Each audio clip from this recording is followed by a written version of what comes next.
reiterate, which said yesterday, which is that the Unification Commission is working on putting OGA and PMA together. So the structure may be different, but my guess is that these programs will not change that much based on that. They might, I don't know. But this is what we have now. And there will be people like Lynn to help you get connected, even if the structure's different and you can't find, like, where was that program? There are 4 primary ministry areas in PMA, Presbyterian Mission Agency: compassion, peace, and justice, racial equity and women's intercultural ministries, theology, formation, and evangelism, and world mission.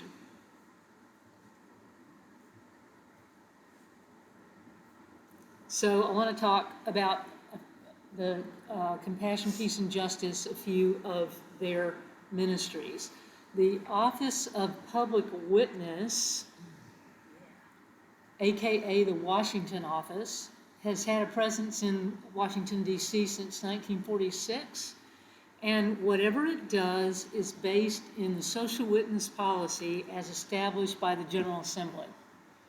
So they communicate with policymakers and their staffs, they visit, they call, they testify before Congress, they facilitate the testimony of church leaders. If you want to go to Washington, you have a particular piece of legislation that you're really interested in, then you call them and they will help you set up meetings with your senators, with your congressperson, with the congress people, probably from the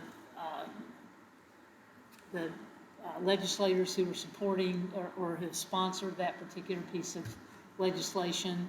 So they help with, when we talk about systems, a lot of the systems are set up or are played out, and they live in the government and the rules and laws that the government makes. And that makes a big difference in poverty, for example. So if you want to do something about that, then you can connect with the Washington office or the Office of Public Witness.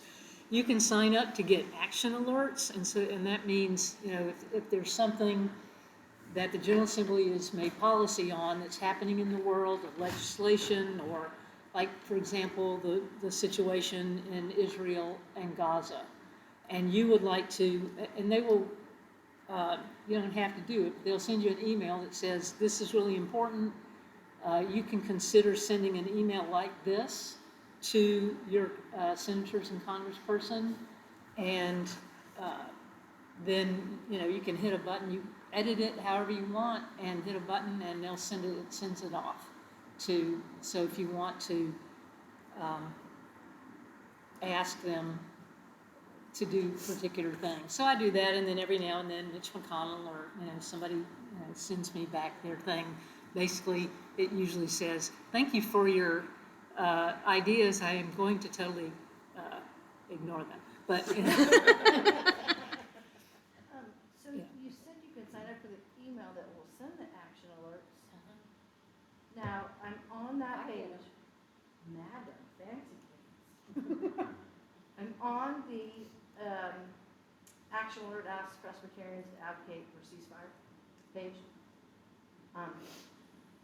And the only emails that I see that I could sign up for from here would be Daily News, Weekly Digest, or Presbyterian Say, or all of them.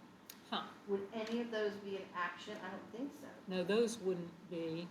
Are you on the public witness page? Yes, ma'am. Or are you on a particular article? It looks like you're on a particular article. Hold please. This is the public witness page. It does? Right here. Well, it does. Yeah, it does. Look. Yeah, because then she was looking at all that and this and that. Okay. She doesn't have that See, big picture. public witness, right? No, I'm on the public witness. But I don't see action alerts. Okay, now she's on the page you are. Thank you. But it Turkey is different. lips. I knew where I was. What does that even mean? Sign me up. I think that's what Eric was talking about in terms of the That's the- newsletters. The justice and peace newsletters? No. No? Huh.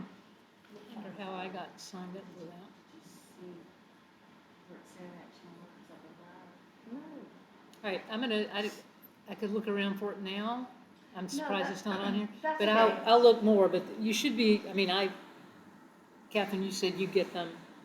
Okay. Let's see whether if we go to sign me up, it actually, oops, something went wrong, that didn't Yeah, work. don't take all your time for it. I figured if you knew it off the top of your head. Here we go. Oh, here, we go. Public policy I found advocacy. Let me see if I can see where it says design. Okay. Okay, that's just a gift. All right, well, we'll figure that out at some point.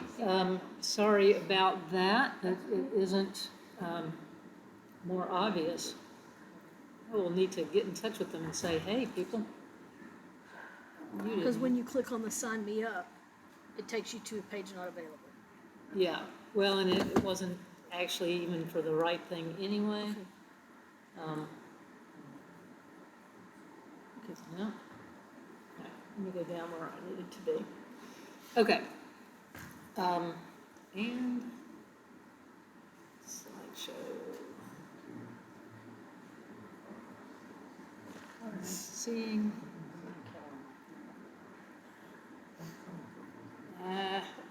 Darn it, I may have messed this up where, I didn't mess it up because, let's see. No, now we're back. I didn't have to have Erica come over here and fix it again. Because to be honest, I wasn't listening to your problem. And I That's did not- okay. Sorry. Okay, anyway, yeah, maybe if you Googled Action Alert PCUSA, it might get you there. I'm gonna try that instead. Yes, so, next thing, self-development of people.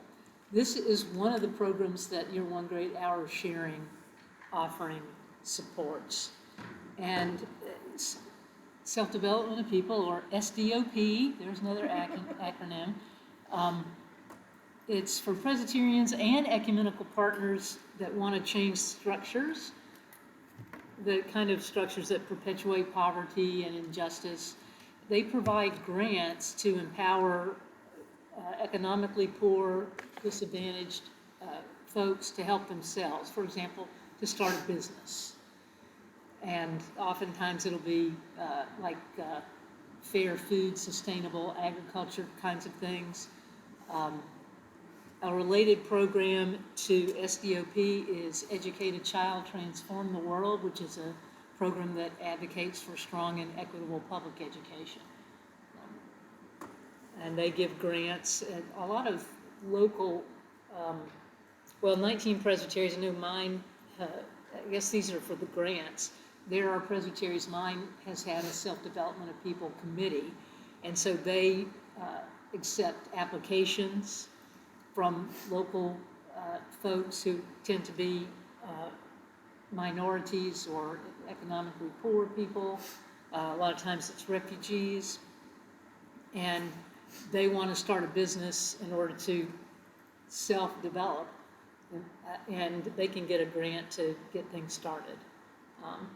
Helpful kind of program. Probably you're all too familiar with Presbyterian disaster assistance because of especially lately, it seems like with climate change, there are disasters, that floods and droughts, too hot, too cold, tornadoes, hurricanes. Some of these just are going to happen anyway, but there's more of them. Fires due to climate change, and you may have given to a specific natural disaster. There was terrible flooding in eastern Kentucky a couple of years ago.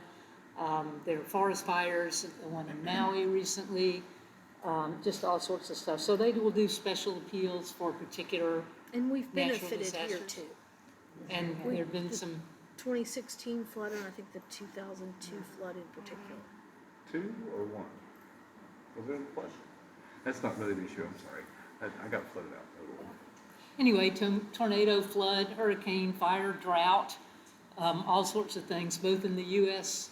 and abroad, and then something like Ukraine or Gaza, where there's war has displaced a lot of people. And a lot of times, okay, disaster relief, we think about those things, and there's a special appeal for this particular crisis. But did you know that in addition to disaster relief, they also work on refugee resettlement? Did you know that they help communities dealing with the trauma of human origin, so not a natural disaster per se, but a shooting or sexual abuse? So they will help train people in disaster preparedness and provide other trainings on matters such as compassion fatigue, people who are just burnt out from dealing with all the trauma that's happened in the community, emotional and spiritual care, and care for caregivers. They tend to focus in PDA not just on immediate needs, but on long-term recovery, so that after everybody else is packed up and gone, Presbyterians are still in these communities years and even decades later, after all the first responders have departed. And so you may have gone on a PDA work trip to help rebuild things after, like Katrina, for example. But there are all sorts of things. I think so, but I'm not positive. I know that in Puerto Rico, they are still on the ground after several years ago, the two terrible hurricanes, and one on top of the other, yeah, flooding, all that stuff. PDA is always going to partner with the local presbytery, unless they're abroad, and they do have programs and responses to crises, natural disasters abroad. But if it's in this country, they're going to work through the presbytery and not directly with any other agency or congregation. They will help your congregation, but through the presbytery. So, and other secular agencies as appropriate for greatest effectiveness. But they are partners with the folks on the ground.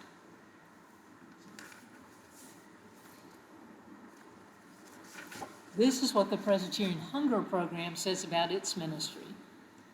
Presbyterian congregations are reaching their communities with the love of Christ, offering meals for hungry people through food pantries, soup kitchens, community gardens, backpack programs, and more.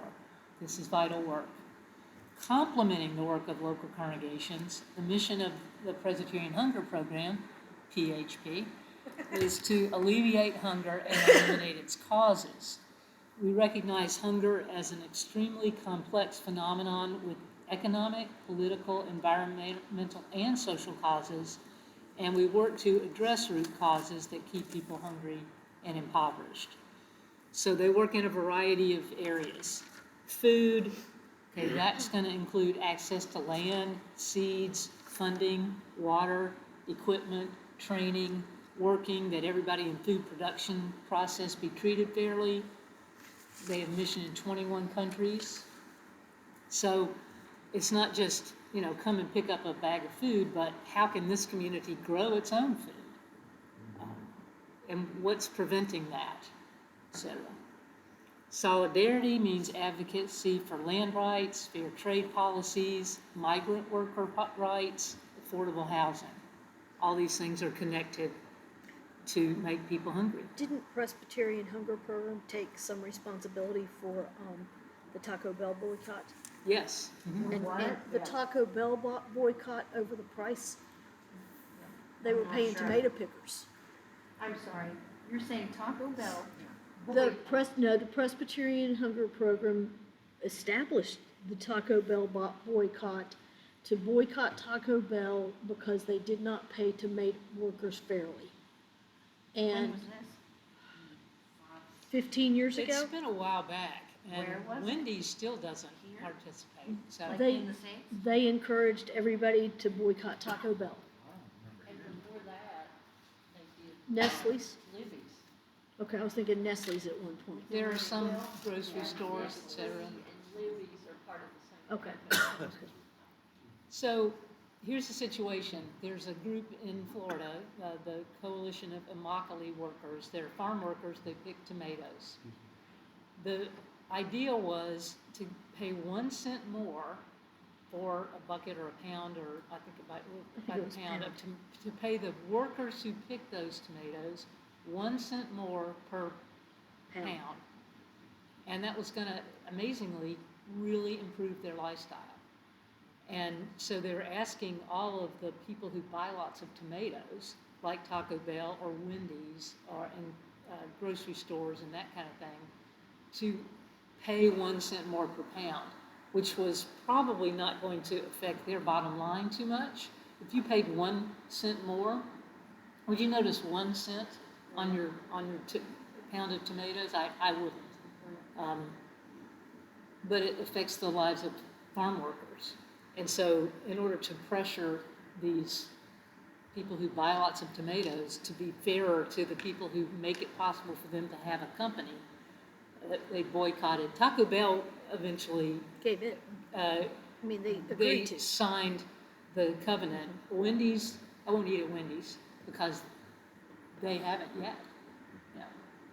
And, yeah. But I think that's a way of putting our witness into practice and also show some of the work of Presbyterian Hunger Program. That's why we. Yes, absolutely. And then, there are other things, the migrant rights and, the conditions that farm workers live under, and it's awful. I could get off on it so long, but it's a very good example. One of their aspects is sustainable living and earth care concerns.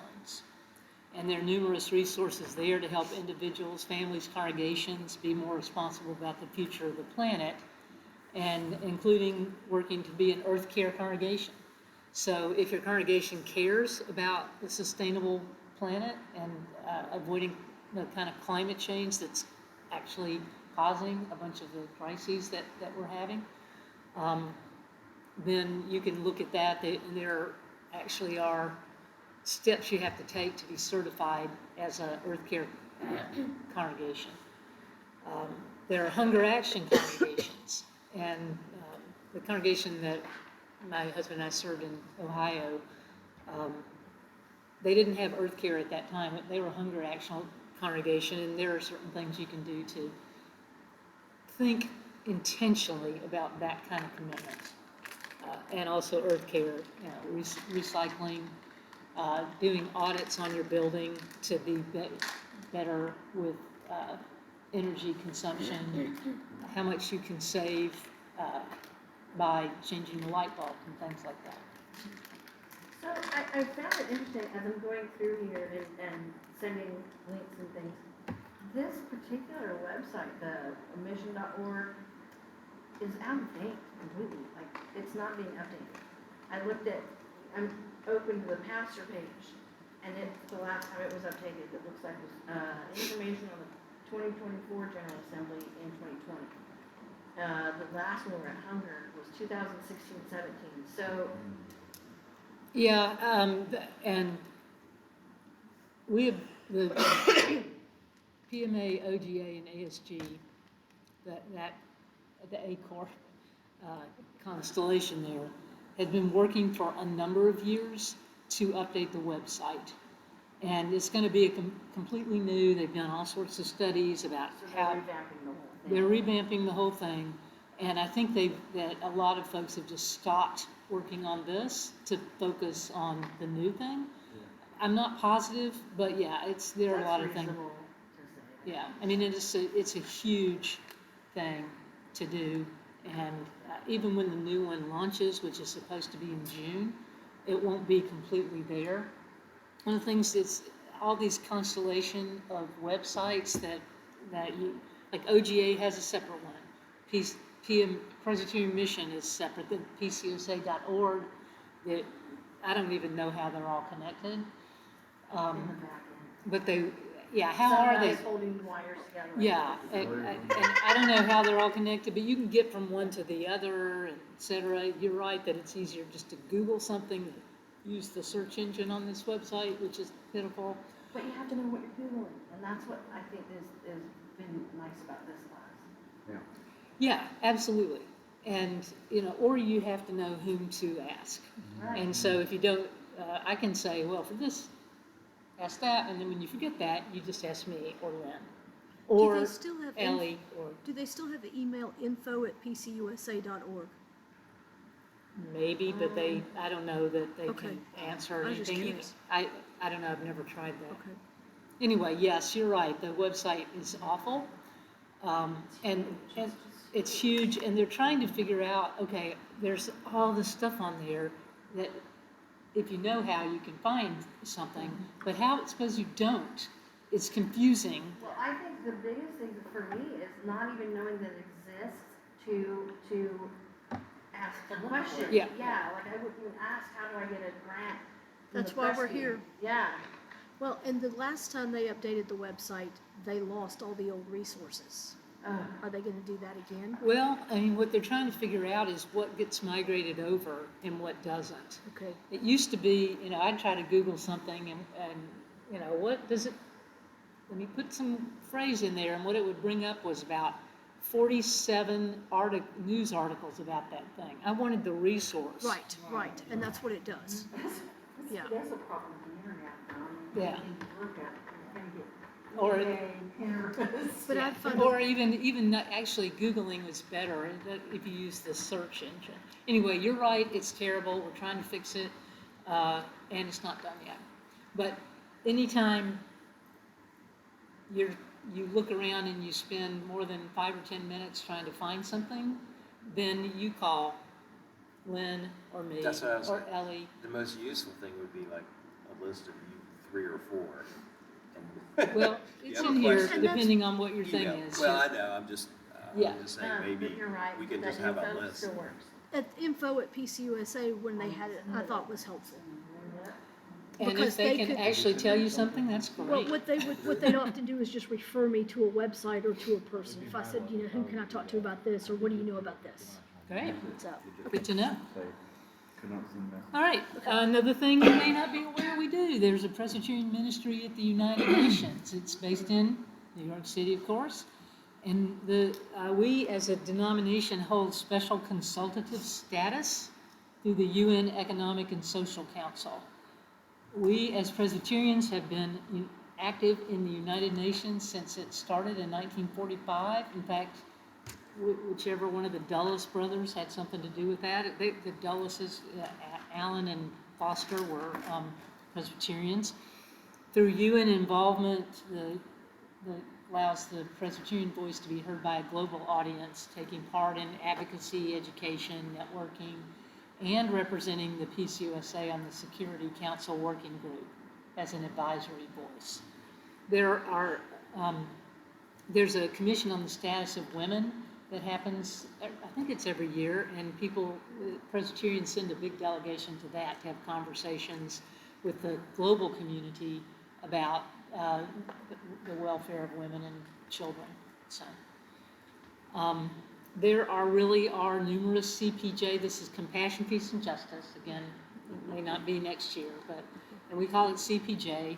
They have a lot of programs and resources that can assist your congregation in meeting human need and in making a difference, not only in your community, but out there in the world, depending on where you feel like God is calling you to be and engage. There are some I haven't mentioned, the Office of Faith-Based Investing and Corporate Engagement, which helps the foundation know how to do proxy, how do we vote on how this corporation in which we own stock can be involved in a particular concern.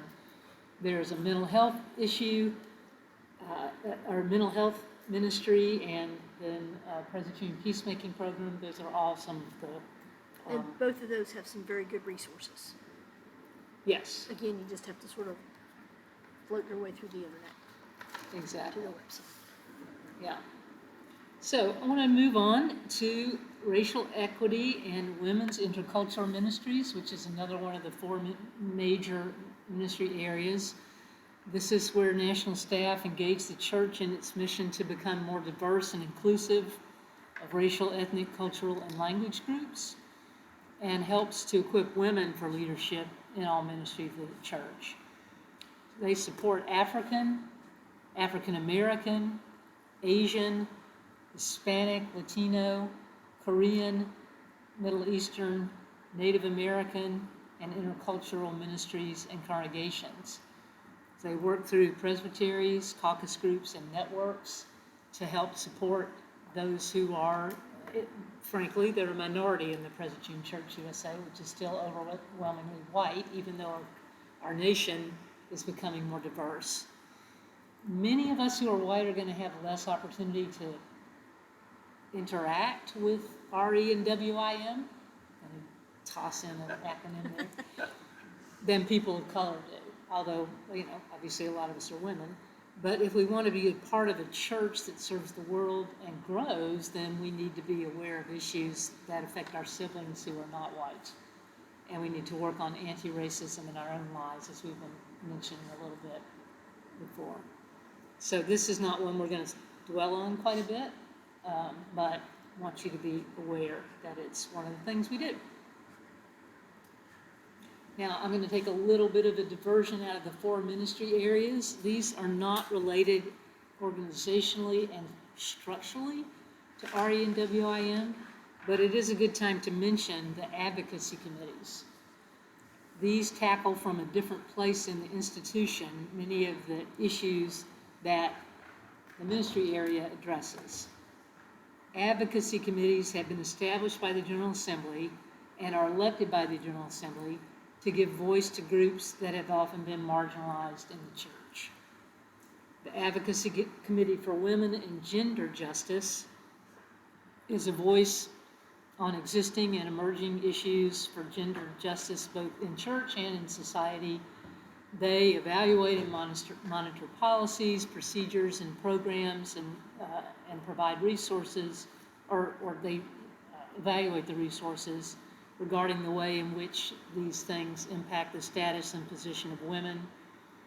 And they give the General Assembly advice and counsel through overtures, resolutions, well, not overtures, but advice and counsel about overtures, resolutions, and reports. And sometimes they recommend their own, in reports, their own policy direction or action on justice issues. The Racial Equity Advocacy Committee, better known as REAC, has a similar function for matters of race, speaking up on issues, dynamics, and practices in the church and society that negatively impact the quality of life and rights and dignity of people of color. They have included issues of advocacy on issues such as workers' rights, Black maternal and infant mortality, which is much higher than that for whites. And the U.S. as a whole is really terrible, actually, among developed countries on maternity, maternal and infant mortality. It's shameful. Healthcare, missing and murdered indigenous women, environmental racism, where like we as a society tend to locate our industrial waste in communities of color, for example. Institutional race auditing in the Presbyterian Church itself, rights for trans women of color, fairness in the ordination process, immigration policy, those are the types of things that REAC has talked about. So we look at the church's policies, and then how does the church comment on the world out there when it comes to racial justice. The newest is Advocacy Committee for LGBTQIA+ equity. What's the IA stand for?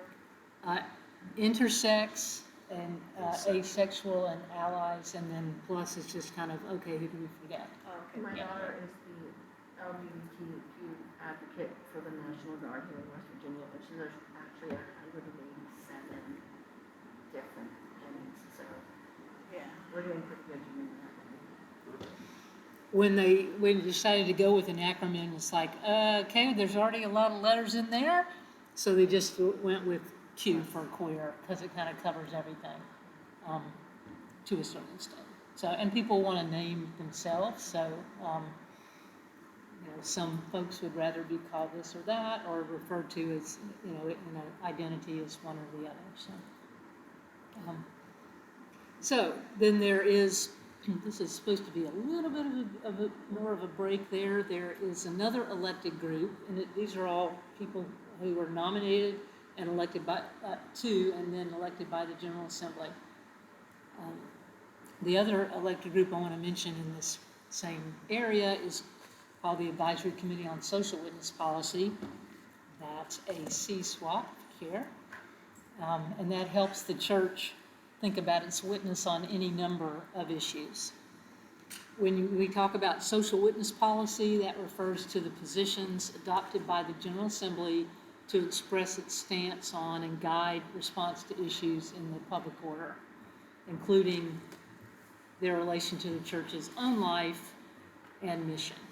They may recommend policy, and they do. They write papers and ask, do a lot of study, really in-depth study about specific social issues, but it doesn't become policy until the General Assembly says so. So, CSWAP. Any comments? We're just kind of speeding on here. Okay. So, the third of the ministry areas in PMA I wanted to talk about, theology, formation, and evangelism. Staff in, and that's TFE, staff in TFE help to produce the Glory to God hymn, for example, in the Book of Common Worship. I think we mentioned that yesterday, among other important publications that have a huge influence on the life of the church. They assist in planning worship at General Assembly and other national events. So I want to look at some of the resources they provide for your congregation here.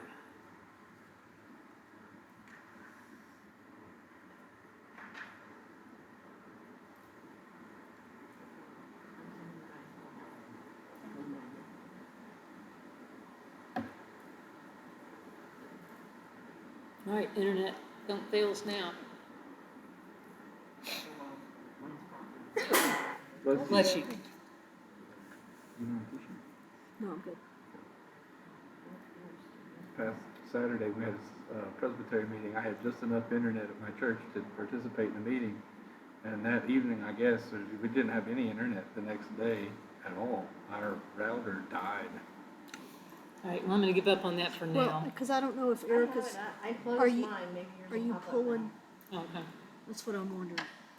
If too many of us are pulling internet. I am not connected.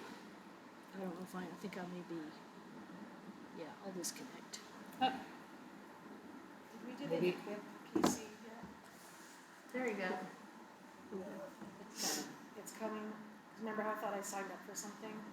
It says I'm signed up for the spiritual practices cohort on Tuesday. we haven't talked about that yet. Apparently I signed up for it. Well, good for you. Well, I wasn't sure. Are we supposed to sign up? Well, I did. I didn't know.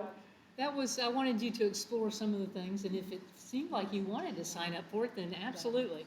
Okay, so these are some of the things that are the resources in TFE.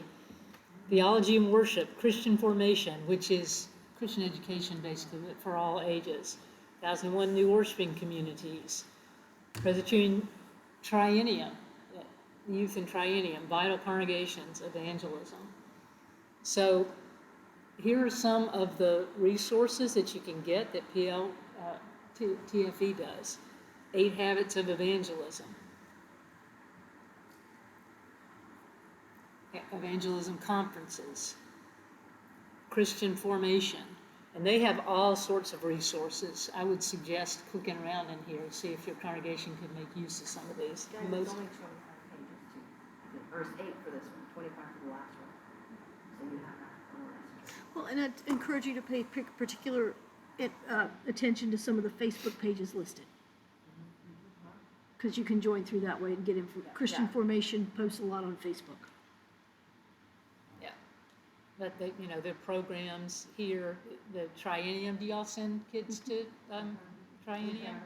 Less and less, but yes, we Mhm. try. Scattered church, like webinars, Vital Congregations is a particular program you can join. Urban, Theology and Worship has resources for liturgy. Everyday God Talk is a kind of a podcast, but I think it's a video series of talking about issues of theology, talking about God in everyday language. Worship resources.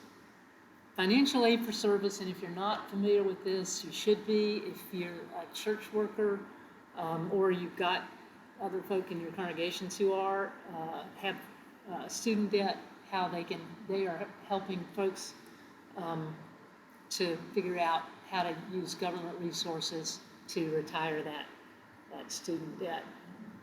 And 1,001 new worshiping communities. So there's a lot there. Go back here, here are a number of the things that they do in TFE. 1,001 new worshiping communities, and we were just talking about that. Susan was saying you have a friend who might be interested, might be able to connect with that. Starting smaller groups that are not established congregations, but worshiping groups for underserved folk, people who aren't normally, haven't been Presbyterians all their lives, but they're looking for God and connection, relationship. And so they help start that, provide some grants. Generally speaking, it's the Presbyterians involved with that. And they say there are 5 tasks in that, as you're establishing an identity, discerning a vision, exploring possibilities, finding leaders, and developing a plan. This program provides resources and then also accompaniment for this process of discernment. Then there is the Vital Congregations Initiative that works alongside leaders of existing congregations, so that may be more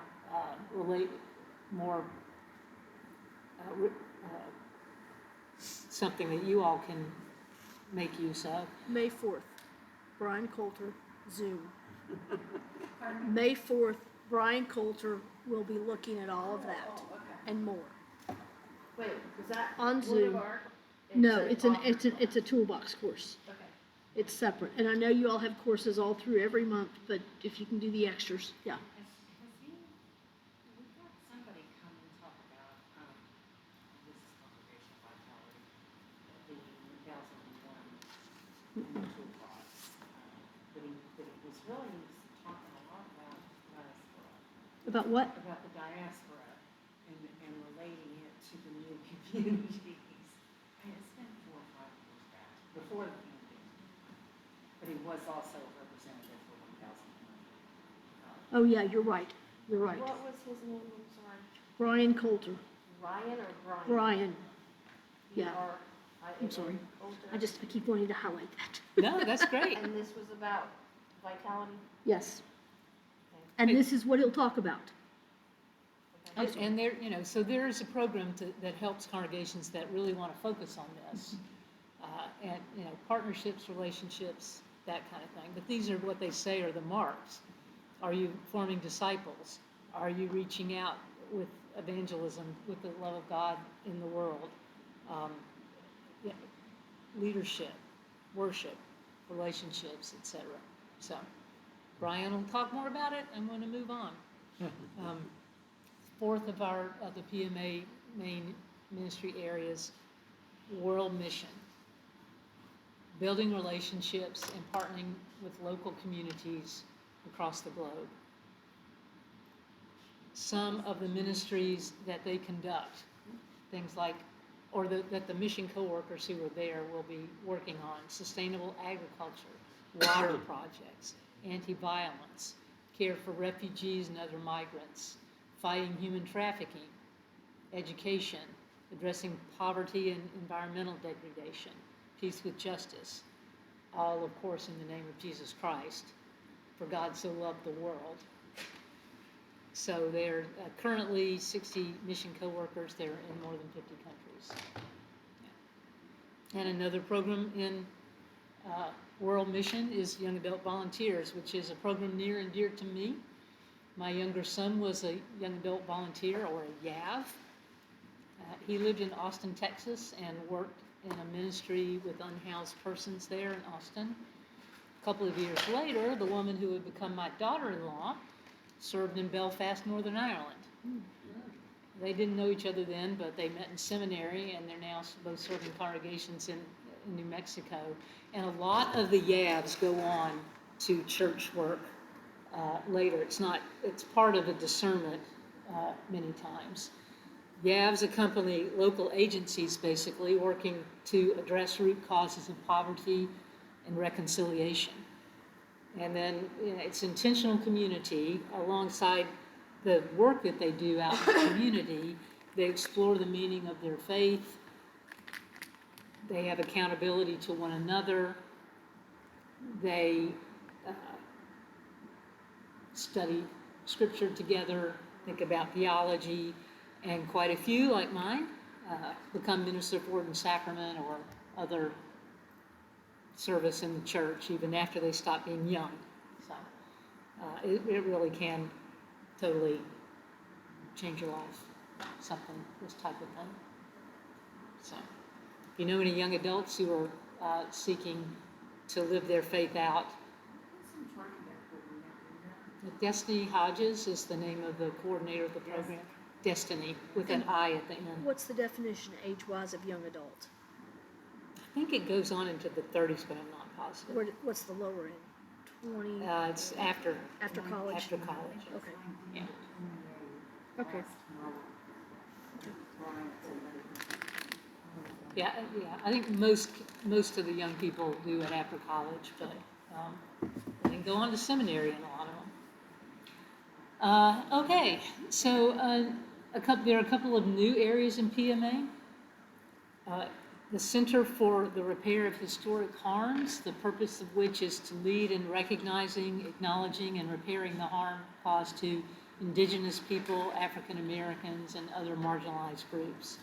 So that's a fairly new kind of program. And then the Office of Innovation, which is devoted to amplifying faithful innovation throughout the PCUSA and building a network of innovators keen on paving new ways of participation in God's kingdom. So I'm going to let you listen to Corey Schlosser Hall. Friends, welcome to our first I-180. I-180 stands for Innovation 180 Seconds, where in 3 minutes or less, we want to share with you some insight, some inspiration, and several illustrations of how God and the people of God are innovating in ministry. So let's get started. Why the ministry of innovation? Well, first, God. God is the original creator. God is the original innovator.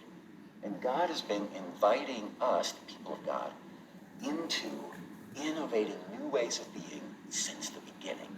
In Genesis, God creates the world. God creates the world and everything in it, including the whole cosmos, including you and me, including all of these amazing plants and animals. And God is the original creator. And a little bit later, God welcomes God's people out of bondage in Egypt into a new land that was promised to them. The Israelites moving from Egypt to this new land, we see that they have to test and learn. They have to experiment all the way through this 40 years to find a new way of being, a new way of relating with God as they are people wandering in the wilderness. And they learn all kinds of new ways of organizing and being a community. A little bit later, many of the people of God were exiled from that land that was promised to them. And they thought, God can't possibly be out here because God was tied to the land. But the prophets, especially Isaiah, said to them, no, God is doing a new thing.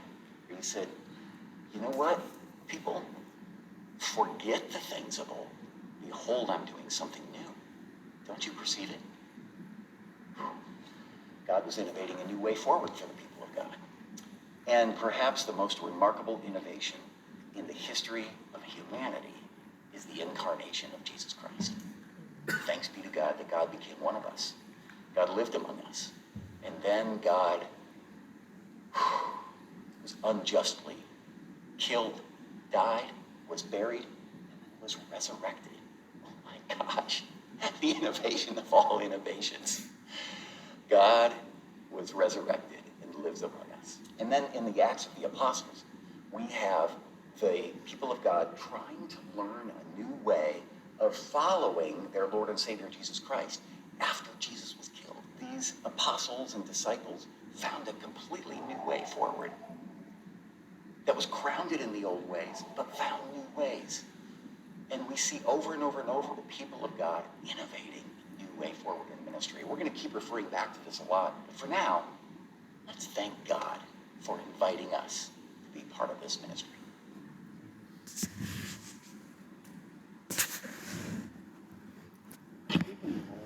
that Bruce's father?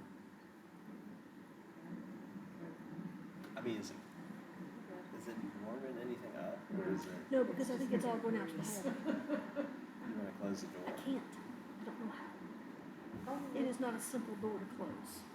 If you tell me how to Looks do it, like I'll there's do a it. foot thingy under the door. Yep. Is that it? Yeah. Because I think it's attached to the wall. No, that's,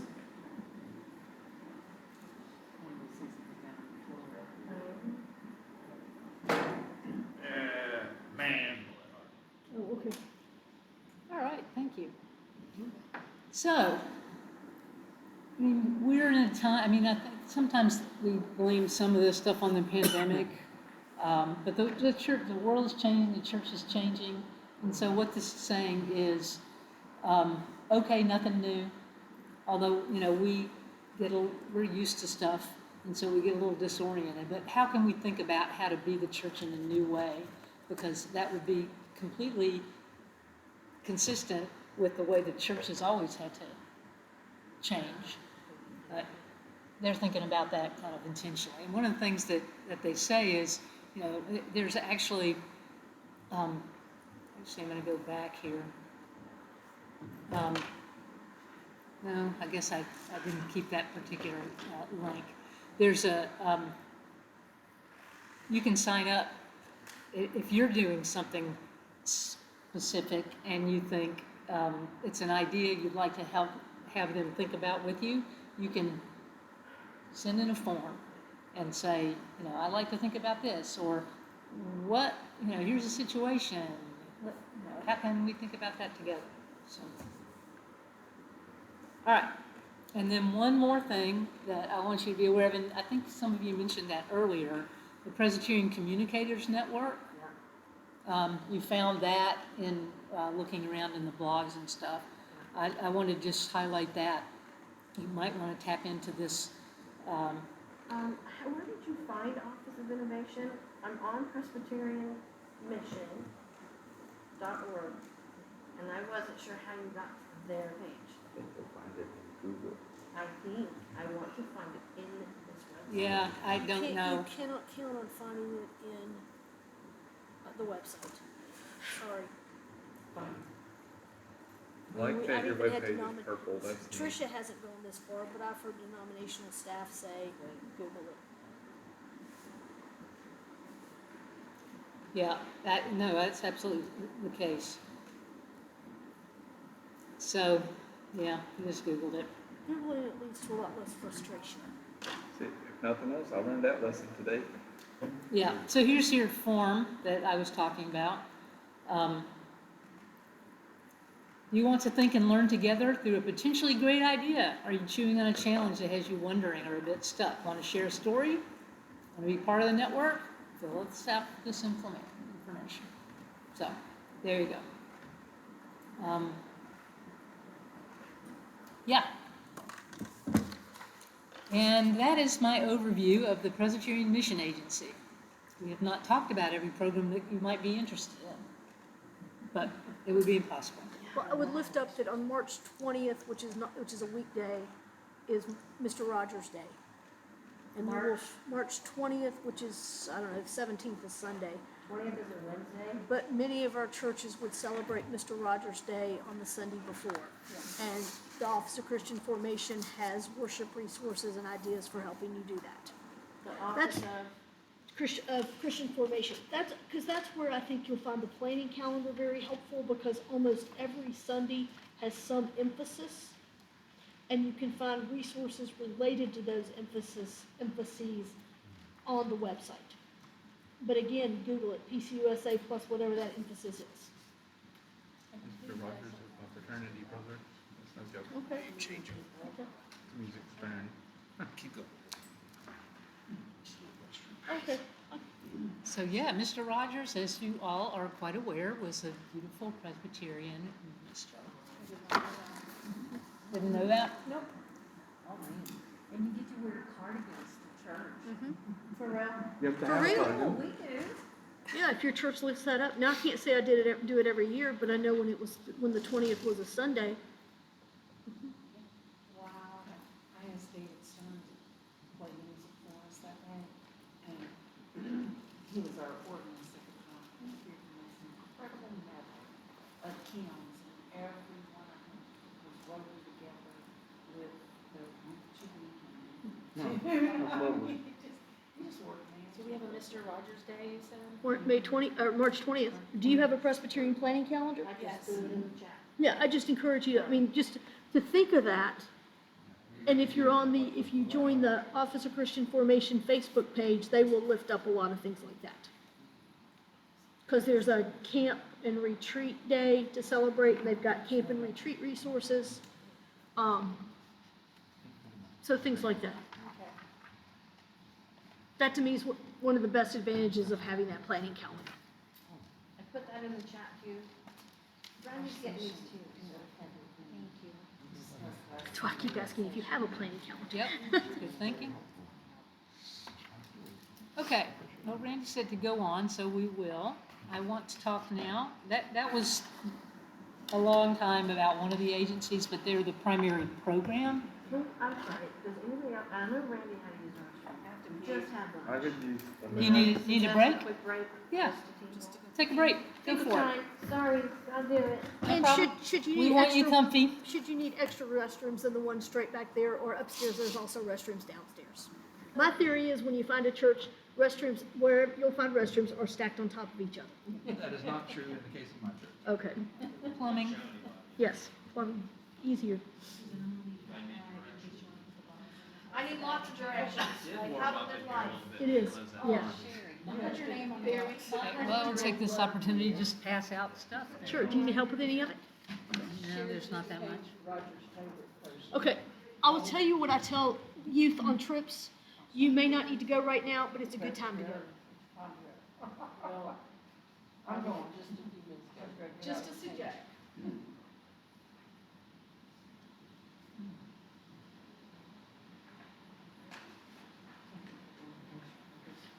Hey, this is for you. We didn't feel like we could just leave Sherry and order the pretzel and cook for baby. Do they have to bake the pretzel? Oh, and it's so good. It is good. Did you get that? I did. And then What that cheesy she dip wrote, was. it's beer cheese. Beer cheese was good. It was so good. Yeah, she wrote my name on the box.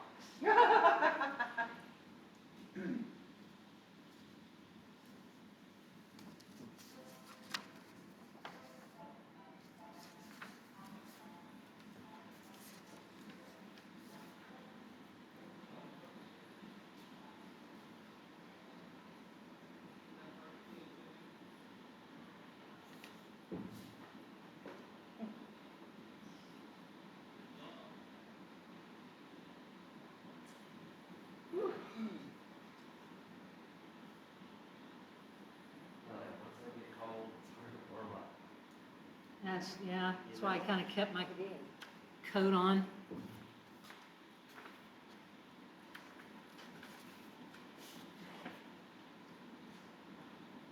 I did get your email, Susan, I'll let you know. Okay. Heading on the road after this, and I want to time to talk about stuff, Well, about our calendar. take a look at your calendar. Weird, we just, you know, I'm retired, she's sort of semi-retired, still social real estate.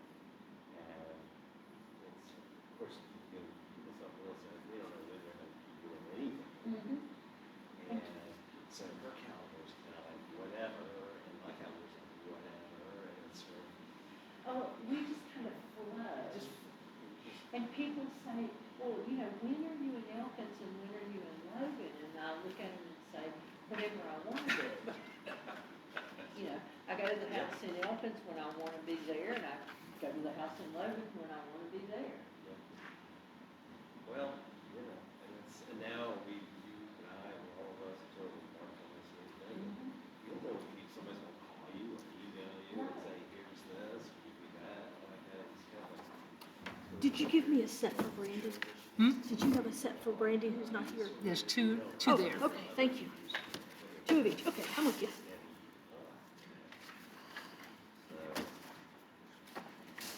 Well, if you're free and can do any one of those. Yeah, I wouldn't mind, you know, I wanna do it, I don't have to. My problem is I have all those old peacemaking books the studies they used to have.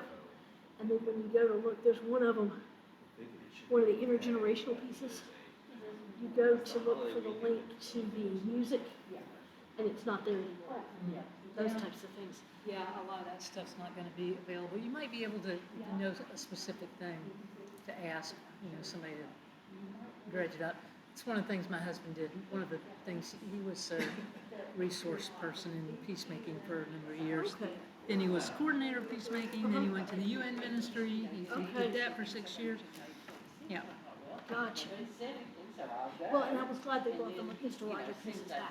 I mean, they revised them, and brought them So back. you basically put the second link in there and say, Because I used one of those the year I was in New Mexico, and I was there the 84, 85 academic year. I mean, that's how long ago it was. Mhm. Whatever the next Sunday is in June for Jim. And I said, well, I can definitely give you a first name that I want to I'm on my way. I'm going to sign up right now. So I said, let me talk to my class. yeah. Okay, no, we'll listen, share. Okay. Either they will come to Logan Gilbert or they will go.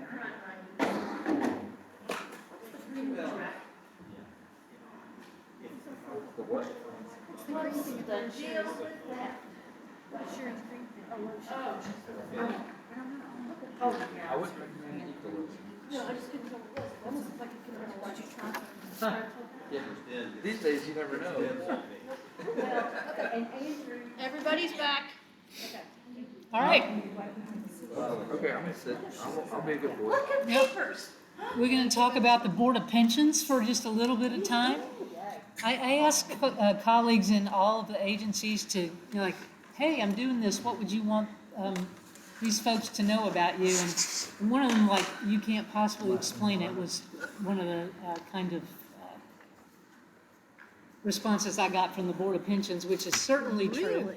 Well, I mean, what's available is complicated, and you have to be trained in order to really do it. But here's basically what they told me that I should share with you.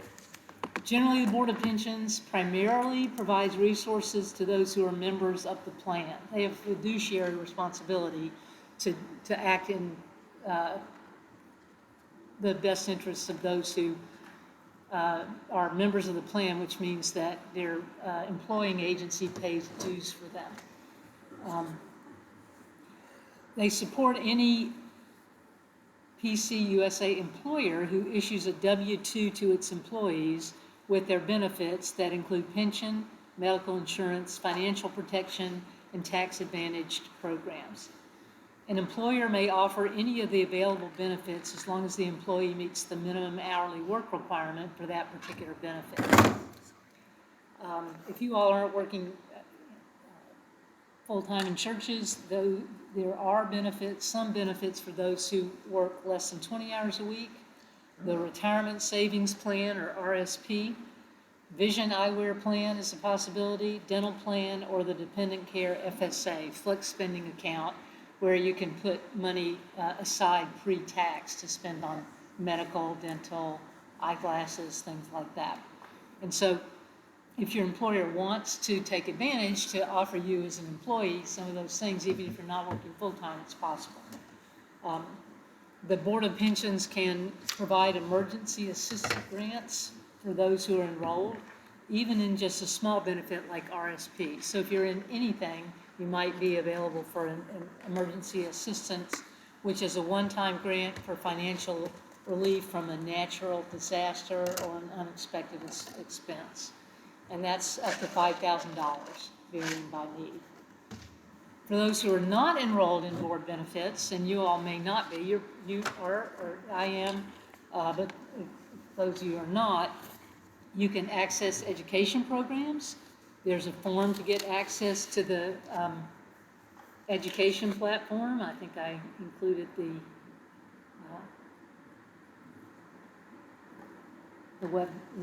URL for that. They have webinars that cover topics like tax preparation, fiscal health, physical wellness, education about tax. Yeah. Ministers' taxes are not easy. But if you want access to this board university, you have to ask, not for, these things just won't be on the website, but you can ask to have access to them.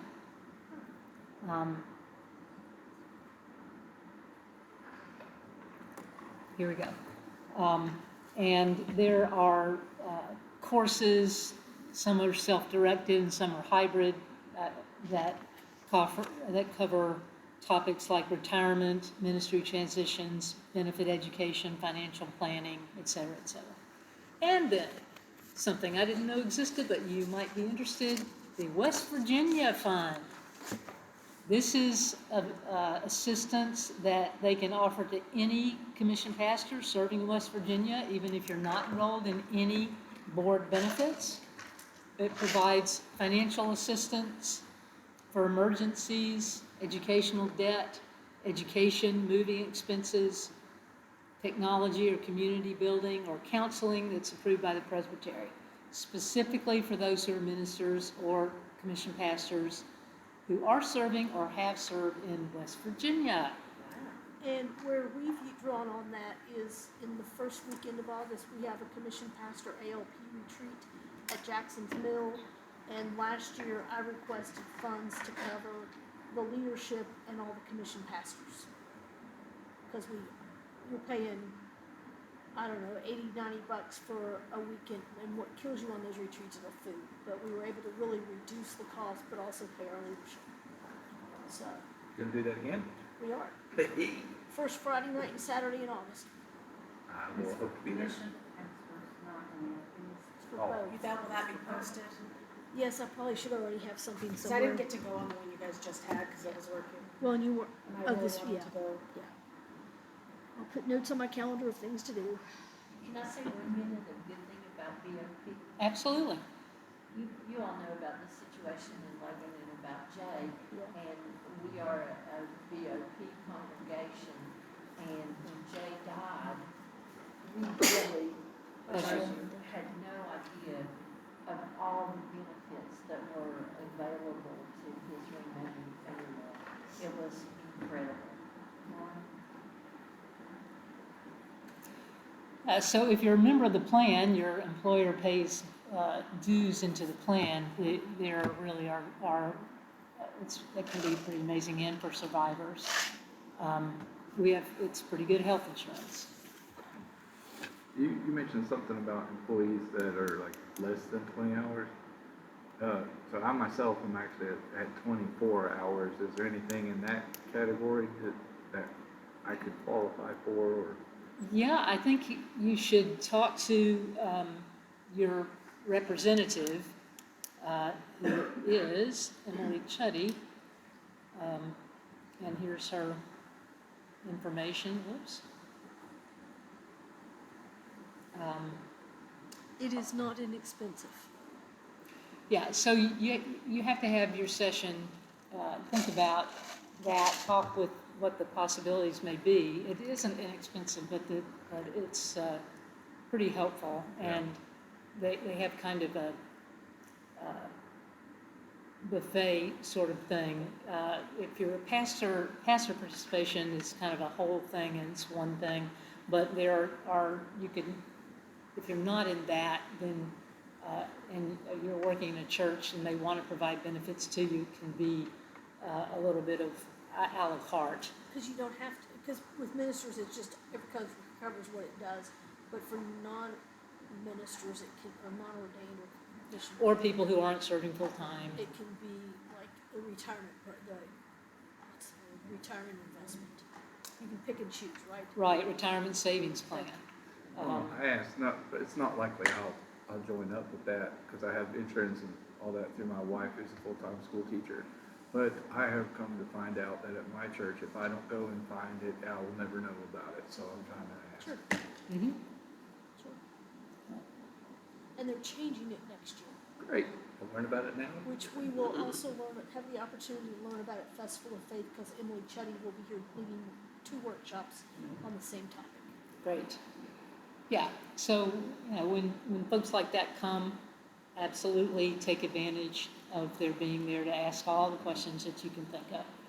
And then one of the other things that for members of the plan, employee assistance program, which is really about mental health. So they offer counseling, information and referral, guidance for finding local resources for mental health issues.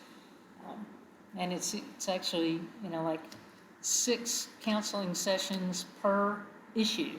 So you have a second issue next week. Well, you wouldn't do 6 in a week, but yeah. So 6 months later, you have a different issue. 6 months later, you have a different issue. yeah. So there's a lot available through the board pensions. It is expensive. It's a pretty hefty percentage of a minister's salary, as you're probably aware, if you've paid installed people in your sessions, but it's very beneficial to the folks who are serving. And there are some things that, so your church should know about that, and then there's some things that you personally could benefit from depending on your circumstances. Our church was completely blindled by the benefits that were available. Yeah. So all those years of paying dues, and this is why you do it. This is why you do it. Yeah. Okay. So, yeah, I gave you some information that they sent me in terms of handouts. I don't know, I haven't even read them carefully. In this context, I'm a member of the plan, and my husband is too, so we have to know some of these things. But that's just for you to look at your leisure. We're going to move on. The June Publishing Corporation, self-funded agency of the PCUSA, and it provides a variety of resources. I already mentioned Glory to God, Book of Common Worship. There's the Present Word Bible Study, These Days Quarterly Devotional, Flyaway Children's Books, Feasting on the Word Lectionary Commentaries. Some of you seem to be talking about that earlier today at lunch. And worship resources. Worship resources, curriculum. PCUSA Store will help you identify the resources you need to serve your congregation. There's curriculum. And they have a number of communication tools that, like you can get on a newsletter for them as well. And all of these also have, you can just follow them on Facebook. As well. Yeah, so Never interactive digital resource guides. All of these are free to download. Here's a Matthew 25 resource guide if you wanted to look at that. Group study, multi-age curriculum units, all sorts of things there. And when you're purchasing, curriculum you can usually just get from there.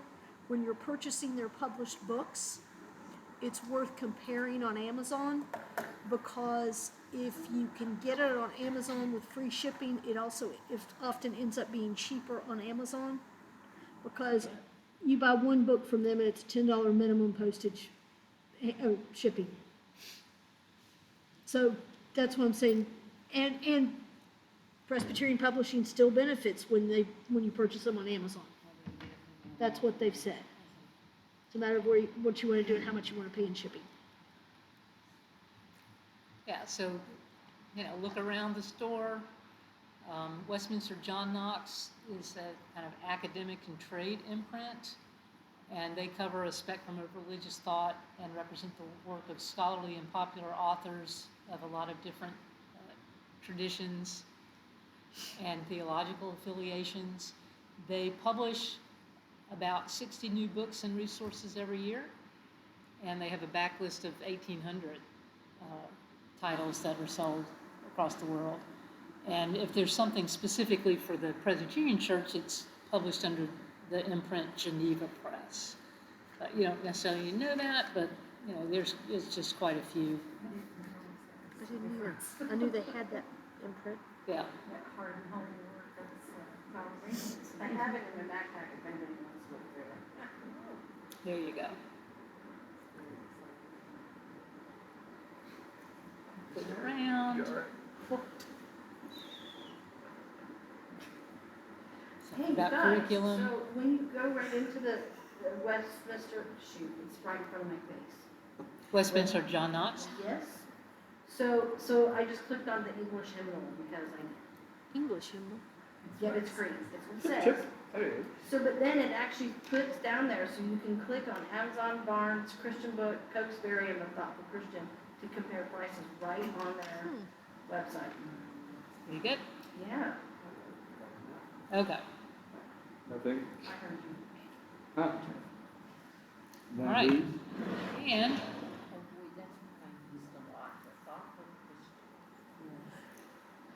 would you like to know when they're having a sale? You can fill out a form and send it in, and they'll put you on their list. And There what, you put up there the link for that, didn't you? That's there.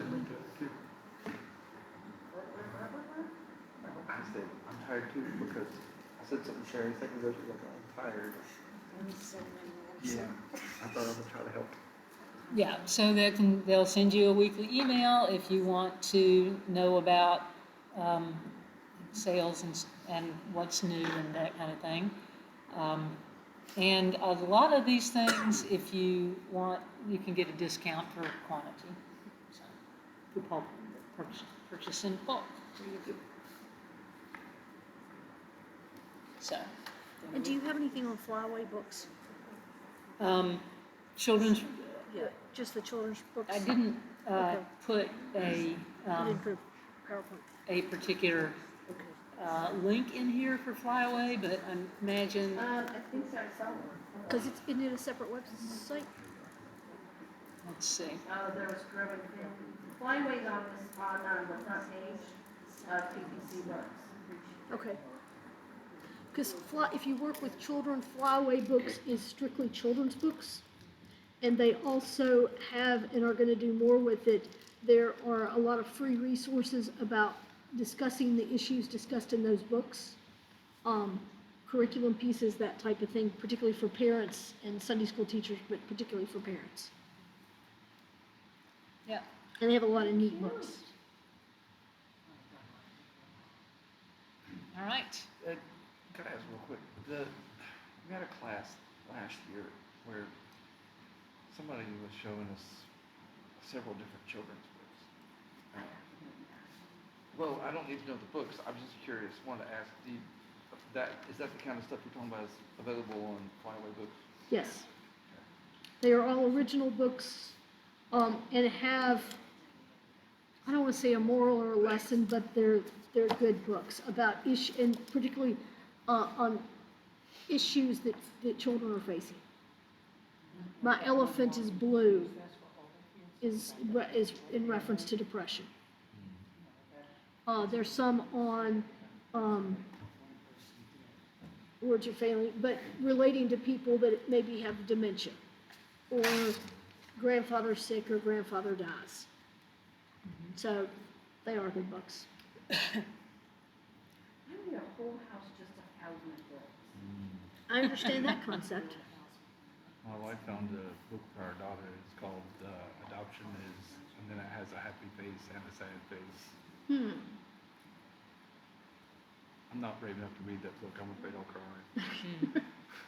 All right, so there are a lot of resources, not programs per se. Doesn't take a long time to talk about programs for PPC, but there are a lot of resources for your congregations for that. So we're going to move on to HILP, the Presbyterian Investment and Loan Program, and we'll let you watch a little video there as well, where they can talk about what they do.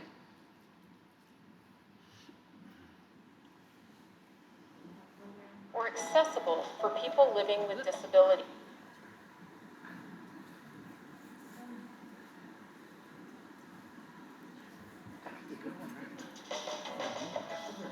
Whether your church is constructing a new building, renovating an existing space, or needs to refinance existing debt, the Presbyterian Investment and Loan Program has a low-cost loan to support your project.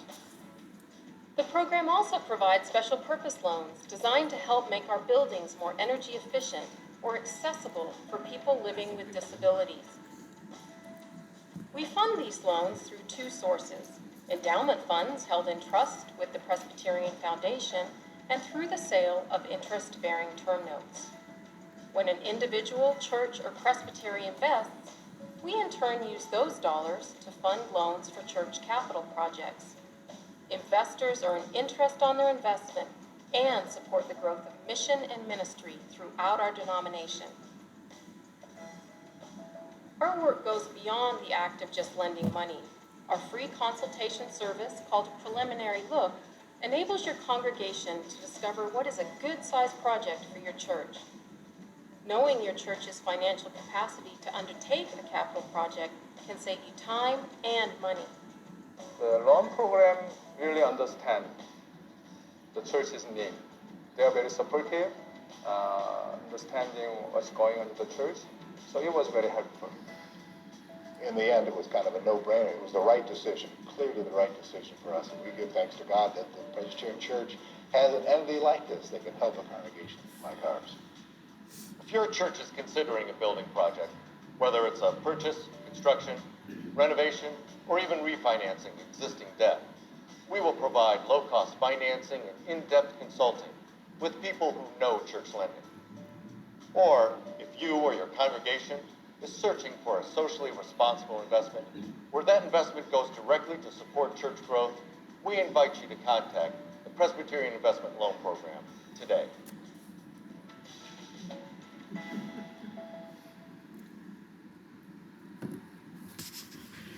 So yes, my husband and I decided that we wanted to invest in PILP, and so we're going to put some of our investments in there. It may not get as the stock market's really going up at the moment. It may not go up as much as that, but it gains us some growth, and it serves the church by helping congregations build, retrofit, be more energy efficient, put in an elevator or ramp to get folks in who, some of these old buildings, they weren't thinking about that. In fact, none of these old buildings were really thinking about that. The Jim Rissler, whom you saw in there, retired at the end of 2023, so this is just a slightly out of date. The new president, Claire Lewis, is the one whose voice you were hearing, I'm pretty sure. The program to support churches trying to lower energy costs and reduce the carbon footprint is called the Restoring Creation Loan. Congregations considering things like more energy efficient boilers, HVAC systems, solar panels, other such projects can participate and receive lower interest rates, lower equity requirements, and have terms that match their savings on energy. Is that different than, for instance, we filed for a grant for a sound system for like $2,000. Yes, that's different. That's different. It is. So if I say the same heating, boiler, whatever pump thing is probably not near as efficient as a newer one, that would be a completely different thing that they could approve. At least be worth talking to them about. Yeah. And I think that what they try to do is say, okay, if you put out, you get a loan, I mean, you end up paying these back, but how much are you going to save in energy efficiency by putting this amount of money out now? And then, so the repayment on the loan, they're gonna work with you to try to make it possible for you to do that. So that, and then eventually it's going to save you money. Doesn't save you money at first because you have to pay for the thing. But, yeah. And then they also have an incentive loan to help with accessibility. And, we're aging as a denomination. And so projects that make the buildings more accessible and welcoming is going to be important just for even our own folk, much less folks with who have disabilities that they've been living with even when they weren't as old as me. So yeah, so and your congregation can also invest, or you as an individual. As I said, my husband and I are planning to do that in term notes and earn interest, and you're supporting the mission and ministry of the church while you're doing that. The minimum investment, $500, so not that large, and terms range from 6 months to 5 years, so they have different kinds of instruments to do that. Now, here's another question you may or may not know the answer to. I have money in one financial service and in an IRA, and let's say I put money into this church, So then, all heck breaks loose, and all the regular stocks and all that goes haywire. Does the church have some different protection than the non-church, than the secular investments do? Should that happen? I don't think so, but it would depend on, like a stock versus a money market. It depends on what kind of instrument you bought, how safe it is. Well, right, I was just wondering if there was a built-in disaster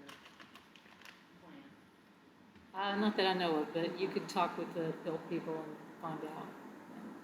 I am absolutely not your expert on anything related to money. Except it's nice that I've learned a bunch while preparing for this. I've learned a lot of things. Yeah. And they don't have, a regional person. You now know that you've got regional people for ministry engagement and support, the Presbyterian Foundation, and the Board of Pensions. Okay, Office of the General Assembly, this is where I work. OGA is how I'm going to refer to that. OGA focuses on the ecclesial side, so how the PCUSA orders itself and operates through its congregations and councils. It really focuses on what makes us distinctive as Presbyterians. And we're the ones that you call when you want to know about the Book of Order, for example. Or, God forbid, have a judicial case you have to deal with. We have 3 ministry areas within OGA.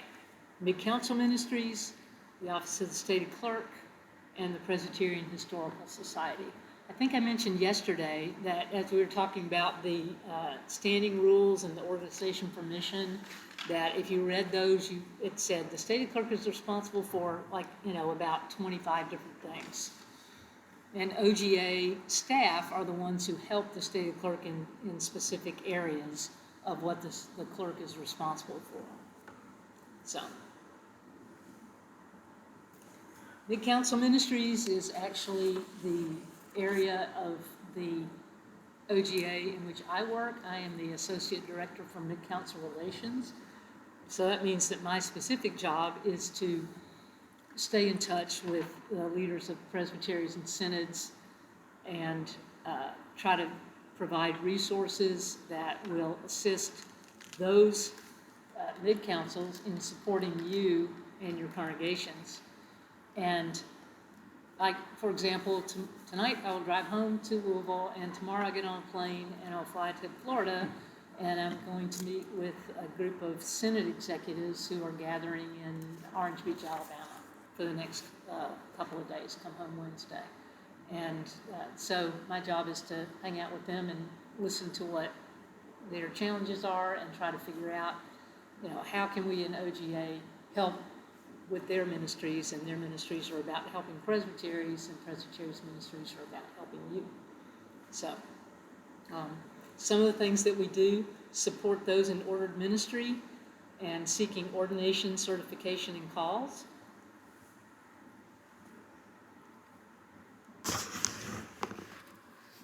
I'm going to try to remember. So this is a series that our communications folks in OGA have done about the specific people who work in the Office of the General Assembly. For example, Flora Velez-Diaz is the manager of judicial process and social witness. If you've got Presbyterians behaving badly and there's a judicial case that comes up in your presbytery, then Flora is the one who helps you all know what the processes are and how to navigate that. Josh Park works directly with me. He's the manager for Korean Speaking Council support. And that involves both there are, you may be aware, 3 non-geographical presbyteries of congregations that are primarily Korean speaking. But then there are also Korean congregations in some geographical presbyteries. And Josh helps those folks understand our polity. A lot of times these, some of the pastors from Korean churches in the PCUSA have come from actual Korea. And their polity is very different, and they bring their, what is misunderstanding of our polity with them. And Josh has a lot of work to do. Martha Miller is the manager for Ministry Education Support. She works with certified Christian educators and ruling elders in general with resources for them. One of the things I asked you to do was to look around in the regarding ruling elders. Did y'all did that? Martha manages those resources there. Yeah. So I'm not going to go through all of these, but if you're interested, and you know, these are like 2-3 minute videos about the kinds of stuff that we do in OGA. Back here. Those seeking ordination, certification, and calls. In other words, one of my colleagues helps staffs the Presbyterian's Cooperative Committee on Examinations and assist with administering the ordination exams that if you're a candidate for ministry of Word and Sacrament, you have to take. That happens several times a year. Yeah. Can I ask a quick question about You that? can ask any question you like. No, you shouldn't say that because you don't know me that well. But, If it's on topic to the see, there what we I go. came here That's to what do. you needed to do. But seriously though, just the taking ordination exams, is that exclusively something that only a person who's graduated from seminary can do, or can just someone who says I would like to attend these exams can do? It is for people seeking ordination as ministers of Word and Sacrament, and so they don't have to have graduated from seminary, but they're probably in seminary and have been there a couple of years before they take them. And there are several standard ordination exams. One of them is the Bible content. Yeah.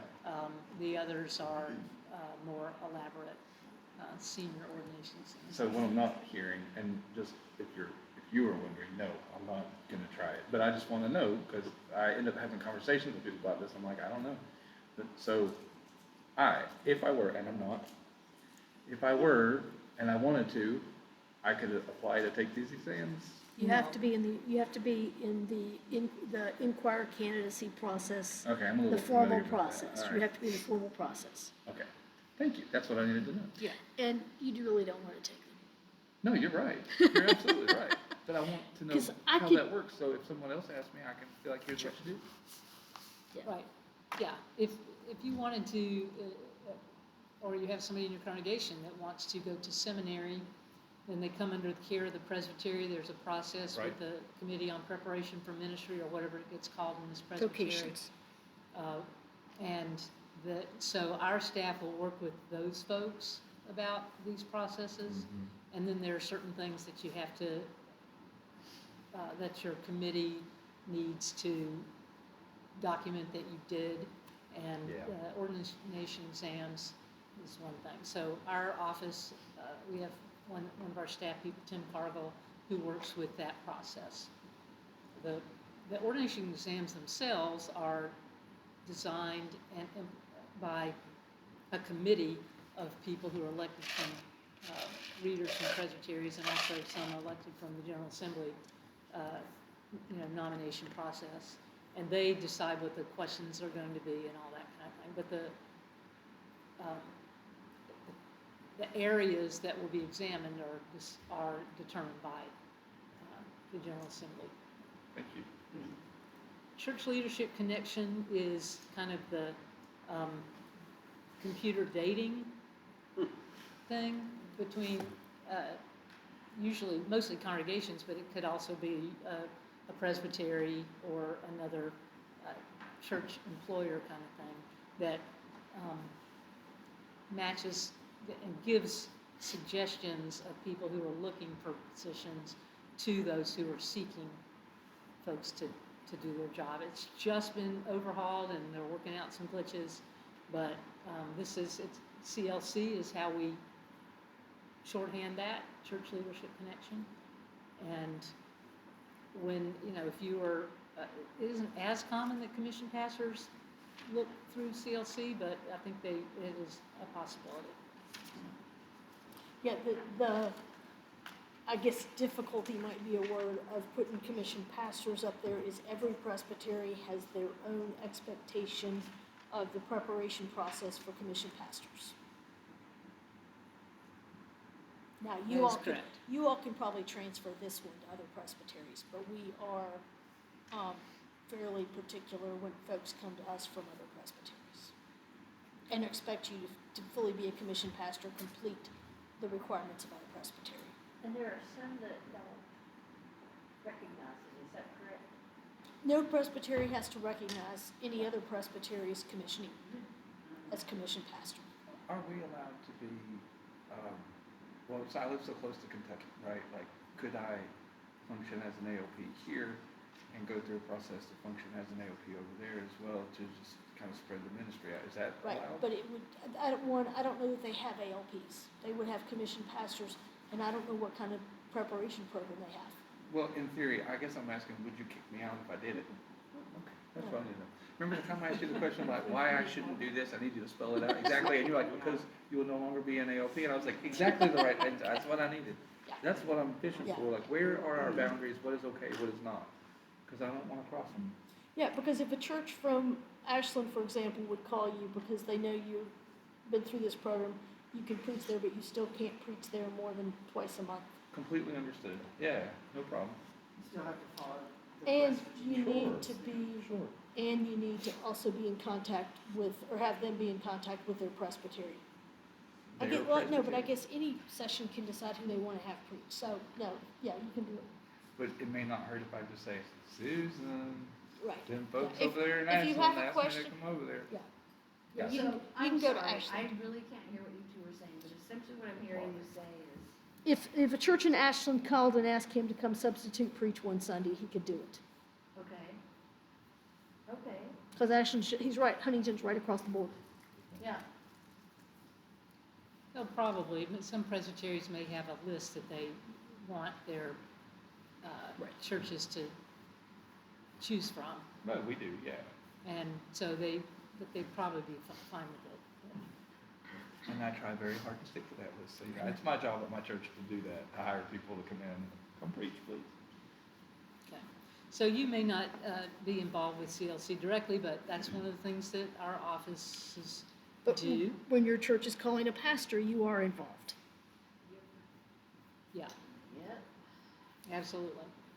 And there's some good things about the changes they And they're trying to be very responsive where people are saying, wait, I don't understand that. Well, let's explain it, or this isn't working. Well, let's make sure, let's tweak it and see that it does. But it's very new, the new system is new. People hated the old one, and then it's funny because I had, people say, why are you changing the name of that? We're so used to this. Like, I cannot believe that a Presbyterian executive is saying, why are you changing something? It's like, we've always done it this way. It's not supposed to be your mindset. Quit it. It is. I did not say that, I only thought it. Well, we have a slogan that says reformed and always reforming. You can't do that and be like, well, that's the way it was. Yeah. Those two things were in direct opposition. Right, as somebody said, like, why are you changing the name of this? Nobody will know what it is. And another one of his colleagues pointed out that people normally don't know what the name of it is until they have to go through that process, and those tend to be new people, and so get over yourself. But anyway, the Book of Order is something that our office works on quite a bit. So defend and interpret the Constitution. When you call up and say, here's the situation, what does the Book of Order say we should do about it? Then Lori Griffith, who is the Book of Order person, Flora Velez-Diaz is more the judicial process person, although that's part of the Book of Order, and they will help you parse out some of the things that you need to do. We have what's called the Annotated Book of Order. Did I ask you to look at that? Yeah. Yeah. Yes. So, so one of the things that you need to know about that is that there's the Book of Order. It's, you can hold it in your hand, but there are things that people have asked the General Assembly or the General Assembly Permanent Judicial Commission has decided that this line means a specific thing. And it doesn't, it could mean this or that in some people's brains. What does it actually mean? So those are called authoritative interpretations, and where you find the authoritative interpretations, you can't find them in the actual Book of Order. You find them in the Annotated Book of Order by going to the section and then clicking on all those links. So probably you don't need to know that, but it's interesting. If you do need to know it, now you know that it exists. You don't need to know all the ins and outs of those things. We support and train stated clerks, executive presbyters, and moderators of presbyteries and synods. In the middle of March, we're going to have, this time I think we have 16 stated clerks and executive presbyters who are coming to Louisville for a few days to do some orientation. And then we have webinars for them that run for, not monthly-ish for the next year. And there are other programs for mid-council leaders, because learning how to do your job, whether you're doing it or people who are presbytery executive clerks are doing it, this is a lifelong thing. You don't learn everything all at once, you keep learning. And so we do a lot of that. We have a conference every November for moderators of synods and presbyteries that are, usually those folks are, you might be the moderator of your presbytery at some point. They're usually about half of them are ruling elders and half are ministers of word and sacrament. They come, and I love that conference. It's really fun. And we talk about parliamentary procedure and all sorts of other things that moderators need to know when they are starting their jobs.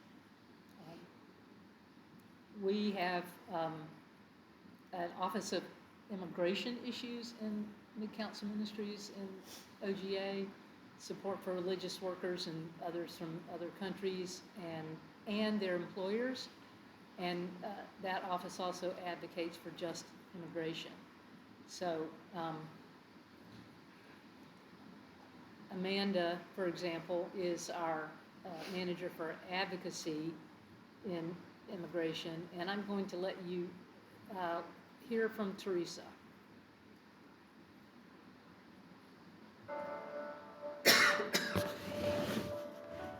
I'm Teresa Wagner. And I work for the Office of the General Assembly as the Manager of Legal Services. So U.S. immigration law started in 1790 with an act that only allowed free white people access to citizenship. And if you were Asian or African or in indentured servitude or enslaved or free and black, you were excluded. And it takes an awful lot for an organization to make it past such a beginning. And so we have the current U.S. immigration system, which has very long processing times, very high fees. It can be extremely confusing for individuals, and it's very easy to fall out of status. But I serve this church that believes that God sends people out into the world to spread the gospel. So how do you rectify those two things? This system that makes it very hard to move about, and this call that the church feels, and their need to be faithful to that call. And so I help churches try to find a way to be faithful to that call. I help members who have immigration issues by offering them information and referrals. I become the attorney of record and help mid-councils, congregations, and PCUSA agencies when they want to hire religious workers by becoming the person who represents them before U.S. Citizenship and Immigration Services. I also represent mission co-workers who serve in World Mission of PCUSA as they enter and exit the United States to serve the church. I see this as a ministry because I help other people complete their ministries. Pastor nominating committees work for months to figure out who they want to invite to be a pastor. Candidates and committees on the preparation for ministry work for 2 years toward ordination. And the agencies of Presbyterian Church USA, likewise, spend a lot of time praying and discerning about who they should hire to serve as national staff. If there's some sort of barrier through immigration to those dreams, those discernments that have happened for God's will for the church, then I can help remove that barrier by representing or advising and coming up with a solution when there is one to move forward. I am very angry that immigration is as complicated as it is. But it brings me joy because how many lawyers get to say that they do work that brings about the great ends of the church? That's a rare thing. And it's exciting.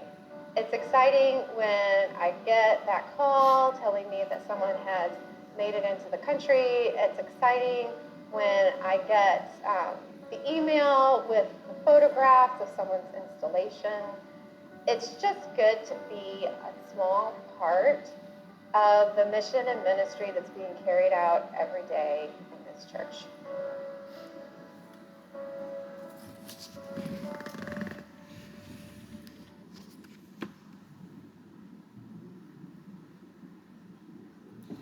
So,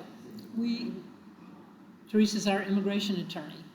When my husband and I were serving a church in Cleveland Heights, Ohio, we wanted to hire a music director from Korea. Actually, wrong. She was Korean, but she was from Australia. And we needed to know what the immigration law was in order to do that, because you can't come over here and just get a job. You have to have a certain type of visa, et cetera, et cetera. Yep. And so the Office of Immigration Issues, this is a number of years ago.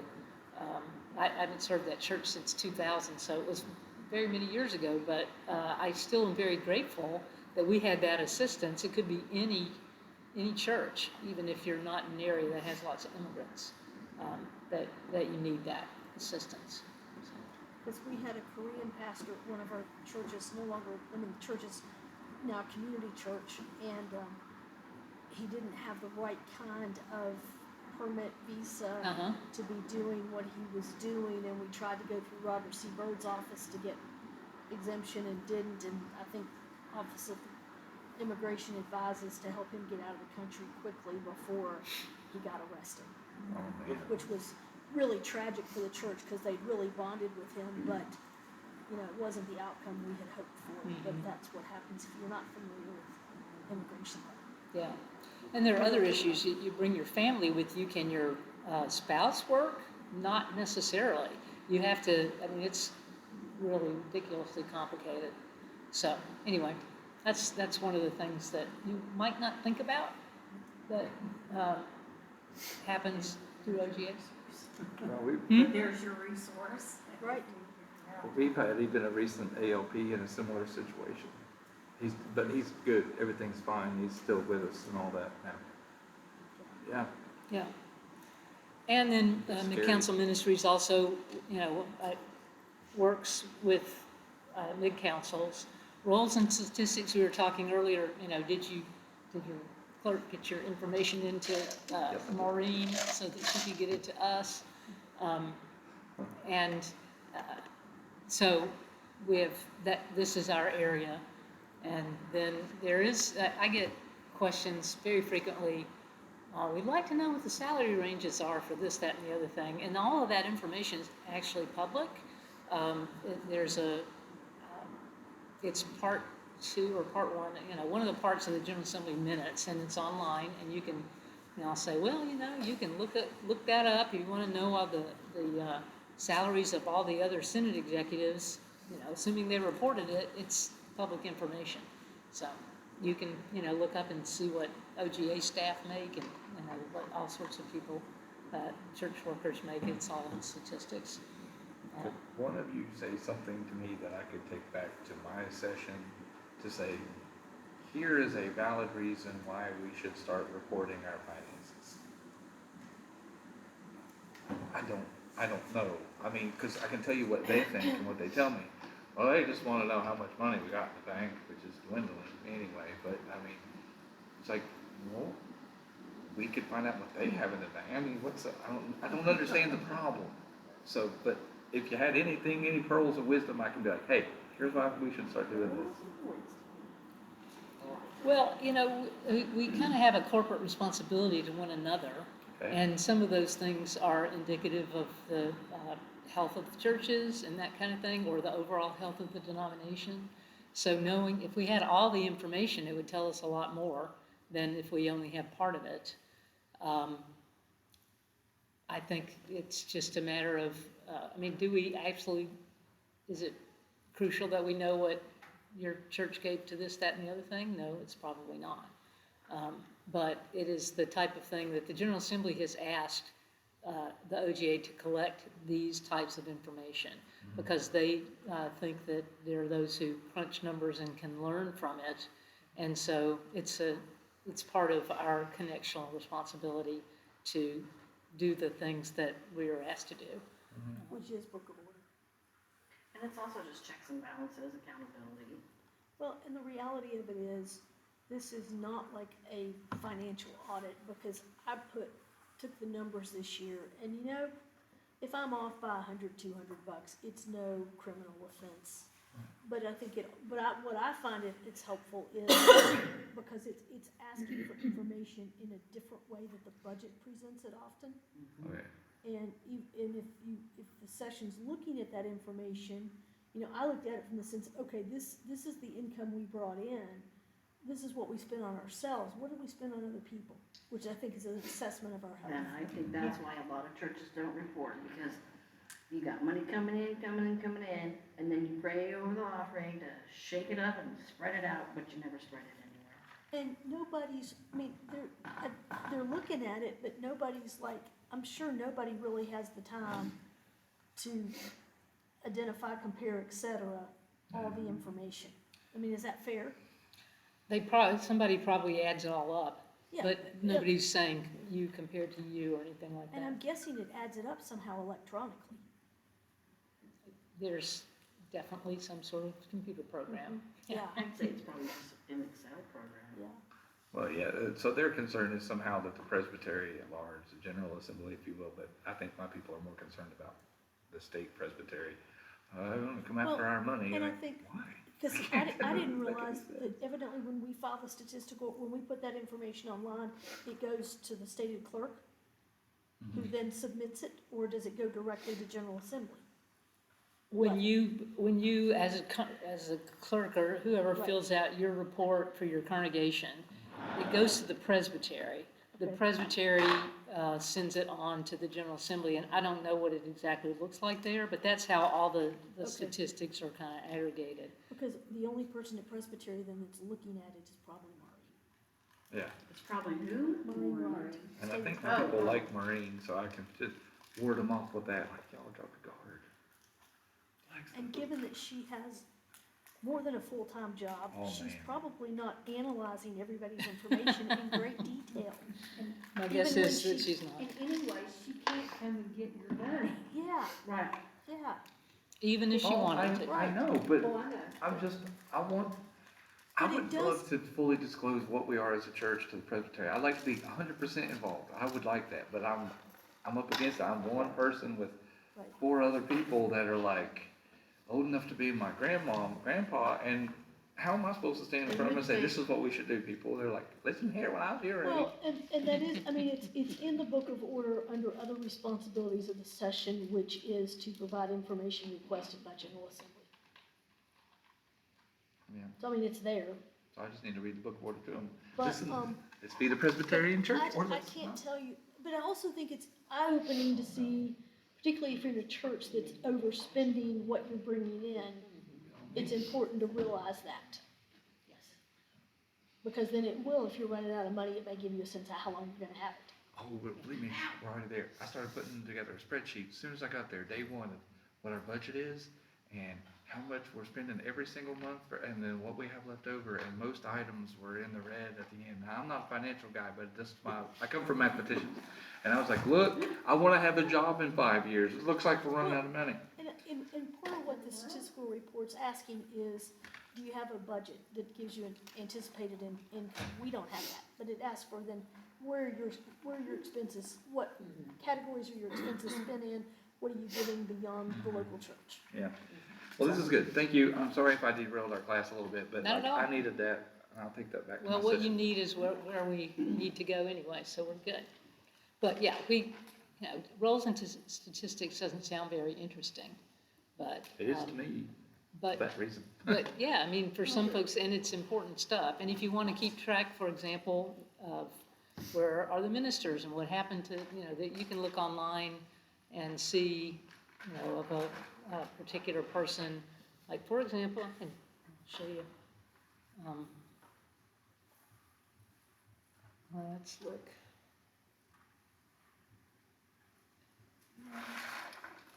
Something that Project Regeneration, that's Belly Hill, Excuse me. Yes. Foundation. Um, Oh boy, we're gonna look up a minister? You can look up ministers and the other thing is that probably the people who are you're considering a grant and that kind of thing, they're gonna wanna know that information. So, you wanna know That's where fair. I've been, you can find out the history. I was ordained in 1980 by the Presbyterian of Des Moines. Served in, it doesn't say where I served at that point. Some of it probably 1983 wasn't in this system. But in 1985, we went to Cleveland Heights, Ohio, where I served until 2000, and now I am staff of a General Assembly entity in the Office of the General Assembly. So you can look up any minister that way, and if you might be interested in such a thing. But we have to have this information. We don't get it unless the Presbyterian clerk has sent it to us. Right. So that isn't something that your church is reporting, but the clerks of Sentencing Presbyteries, and particularly Presbyteries, are reporting to us. So. Roles and statistics, how did that get down there? If nothing else is human for the vitality of your church, an evaluation of the vitality of your church, in order to do something like the Project Regeneration, which you need, your church needs it. Yeah. Darn, I You can't need go to be in. forthright with finances with somebody. I just don't understand why they won't. If they would just give me an honest answer, then I would say, well, they've given me a reason, I'm sorry, but it's none of your business. But they won't, Well, and see, in the PCUSA, it's not real, you can't, it's hard to say to a higher council that it's none of your business. Simply because we're a connectional church and we're accountable to each other. Here's where I have a tiny bit of gray area, at least in my own mind. They employ me. If I don't do what they say, I have no job. I like having a job. Yeah. And that's one of the reasons some churches would say we don't elect employees to the session. Oh my gosh, if it could only be so. I would love to step down if I didn't think, honest to goodness, I think they would stop doing anything. Because they wouldn't have anybody there to take the minutes, write the reports, or even to lead the daggone meeting. And that's not a poor reflection on Chris Bailey. He's great. He's just, Sure. I'm young compared to them, and he's younger than I am, poor guy. Chris Bailey's younger than you? Yeah, just by a couple years, but yes. All right, so another thing we do is develop and share resources, like that video about the annotated book of order. We have, in Mid-Council Ministries recently, we've done a handbook for session personnel committees, and also for mid-councils about employment issues. So those are some of the things, and we tend to work with the folks in legal about that. And we talked earlier today about administrative services group and what you might use legal resources for. But I mean, those are just some examples. We do a lot of training kinds of things. Mid-Council Ministries folks, we also support the work of committees of the General Assembly. So here are some of the ones that staff in Mid-Council Ministries support. Advisory Committee on the Constitution is a group of folks that when say a presbytery sends an overture that wants to amend the Constitution, the ACC will give their opinion about how that fits in with the Constitution now. And, you know, is this consistent with other things? And is this a good idea? And then the General Assembly decides, but they advise.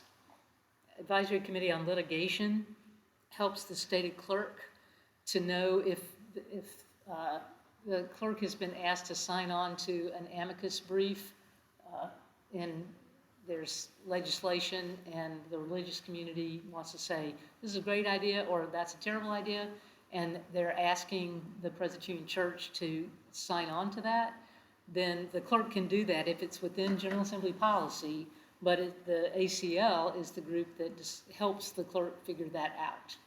So sometimes they don't get too much work to do, and normally the clerk will only do that when asked by like lawyers that are dealing with that particular issue of legislation or something in the courts.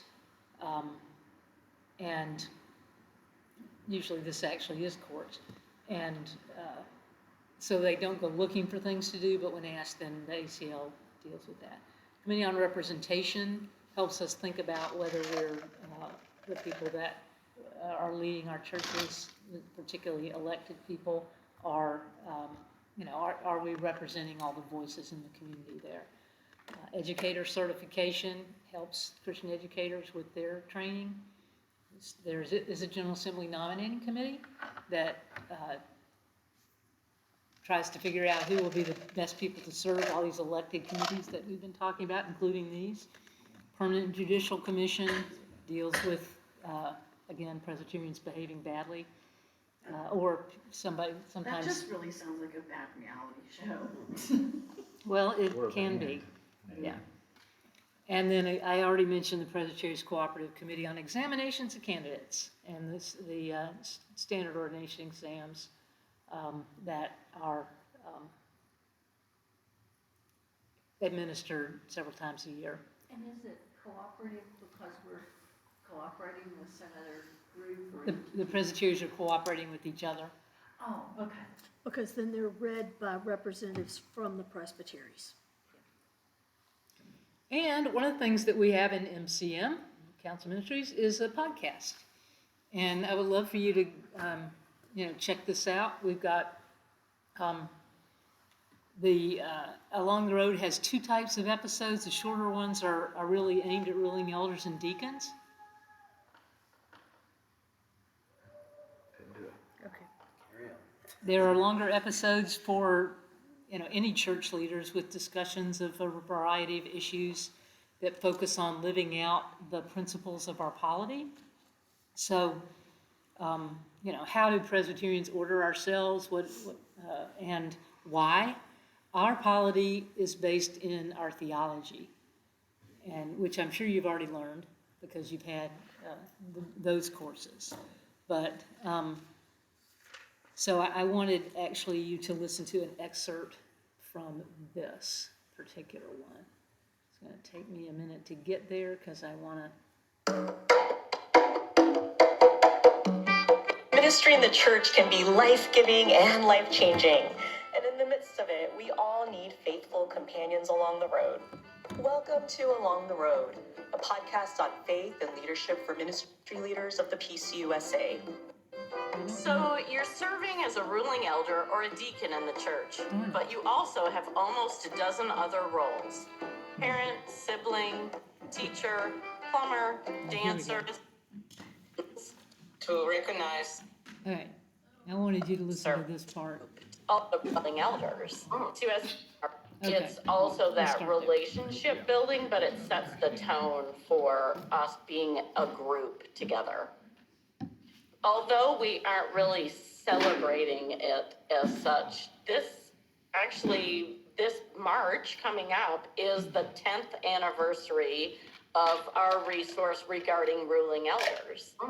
The PCUSA Office of the General Assembly has published this resource, which actually comes out through the Presbyterian News Service every month since that time. So for those of our listeners who may not be quick on the calculations, that means we'll have 120 articles in our archive of regarding ruling elders. And I think what I'll do is, as a part of the description of the podcast, I'll add a link to the resource if you happen to be one of those who hasn't found it yet. But we're aware that these articles are used in a variety of ways. The topics of the articles include ministry particularly related to ruling elders, though some folks use them individually to think about their own ministry areas.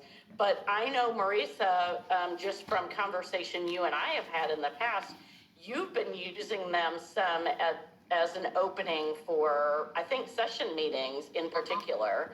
Is there anything you want to add about that? The congregation chooses people that they identify as people that have certain characteristics or talents or gifts.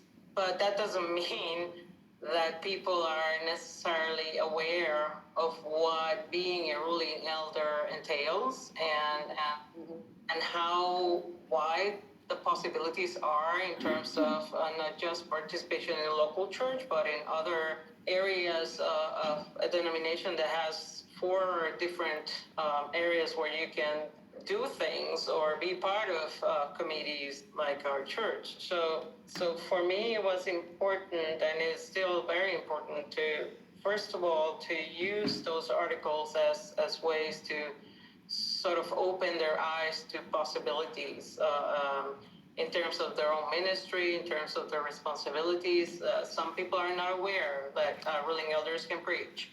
There's so many things that I remember when I became a ruling elder when I was like 21 years old, and this resource was not available, that you were just thrown into the waters and, swim. Mm-hmm. And sometimes you didn't know how to swim that well in certain circumstances. So it is important for me to start, to send out the agenda.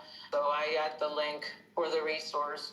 I start the meeting not, with a quick prayer, but, talking about or giving them a summary of what it means. We sometimes use the questions at the end to have some conversations about what it means for them, open it up for questions as well, and then we move to praying and approving the talk and all these other things. So, and it is also important, for me, Especially now, we have new ruling elders coming into session this year, and they're both fairly new and young. So not to hurry along things, but do not use acronyms as if everybody knows them. Explain a little bit more about things that are happening that are unfinished business or old business. And don't assume that everybody's understanding what you're saying, because that may not be the case, so. Yeah, I think one of the beauties of having new people come on, whether it's session or whether it's a committee, is being able to hear from them what things we assume, like you're talking about acronyms and that kind of thing, that they're able to, if we give them permission to stop the conversation to say, I have no idea what you're talking about, or this is not making sense to me. The reality is that there probably is somebody else, whether it's in that group or somewhere else within the congregation, who also doesn't have that background knowledge. And so it helps us kind of step back and say, oh, how can we communicate about this differently? But I also love to hear how you're using regarding ruling elders as a way of sort of additional training. So while ruling elders might get training piece at the beginning of their service, that doesn't necessarily mean that they know everything that they need to serve well. And so that is sort of a formation piece that each time during section meetings, they're getting a little bit more. So some of those articles have been sort of devotional in nature or focus on spiritual leadership, and some of them are more about the responsibilities. So it just so happens that we have one of the writers for one of our... Marisa, who was talking with Martha there, was one of the writers this year for regarding ruling elders. I thought you'd be interested in how some other churches are using that resource. Yeah. So it can be for you personally in your own spiritual development and faith and leadership development, but it also can be ways that you can help the sessions you might be moderating when you get to be a commissioned pastor to develop themselves as well. I I found that, oh, go ahead. Have all of you found that? The regarding ruling elder place? Sure those are found? Okay. Where the ruling elder. Regarding ruling elders, have you had a chance to look that up and see what resources are there? Yeah. Okay. I found that on my Google Podcasts. Did you? I did too, that's where I saw it before. It's on, My yeah, Apple, but I just, yeah. Yeah. So that's a resource within a resource. The podcast has a lot of things that Yeah. might help you, I like but then podcasts. that was a podcast that told you about another resource that's there. So I thought you might be interested in that. So, okay, MCM, that's part of what we do. Second part of OGA is the Office of the Stated Clerk. So they do communications. This is the area where the people who are primarily plan the General Assembly are. And there are a bunch of us in MCM, like me and Martha, and about half of Mid-Council Ministries are also part of the planning team for General Assembly. But the director of GA planning is part of the Office of the Stated Clerk. That's not important for you to know necessarily, but just to be aware that there are people who do that. Their Office of the Stated Clerk has General Assembly meeting service that provides logistical support for other committees on a regular basis. And this aspect coordinates the witness to and with ecumenical and interreligious bodies and institutions. So I'm going to let you hear from another one of my colleagues. This is Diana Wright. Yeah, the podcast is on Spotify too. Oh, is it? So my name is Diana Wright. I serve as the Director for Ecumenical and Interreligious Relations in the Office of the General Assembly. Well, the Stated Clerk has asked the church to live more fully into what it means to be the church in the 21st century. So in the Office of Ecumenical and Interreligious Relations, my job is really to help the church connect with our ecumenical and interreligious partners, to help coordinate the work that happens throughout the church, throughout the denominations, at the congregational, mid-councils, and especially what happens in the Office of the General Assembly and the Presbyterian Mission Agency related to ecumenical and interreligious work.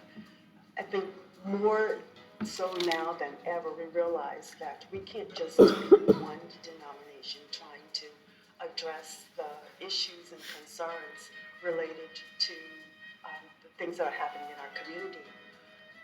Our ecumenical neighbors, the Baptists, the Methodists, the Catholics, we're all trying to do the same work. And so how can my office advocate, help our congregations and the councils know that they can advocate and do the work together with their ecumenical and interreligious religious neighbors? I think that's what the ministry is all about, not just doing it inside your own building by yourself, but with your community, with the people who are parts of other denominations and other communities and other organizations that are doing the same work. We can do it together. Wow, I tell you, I just had the Committee on Ecumenical and Interreligious Relations. And when we were sharing our joys, I think what brought me so much joy was hearing them share the stories of how the work that they have been doing with their ecumenical and interreligious neighbors have benefited the communities. Just hearing those stories of what is actually happening on the ground as our communities connect with one another, to really be advocates and to actually address the issues that are important to the communities. I was just so thrilled to actually see what we say is actually being lived out in our communities. So much joy.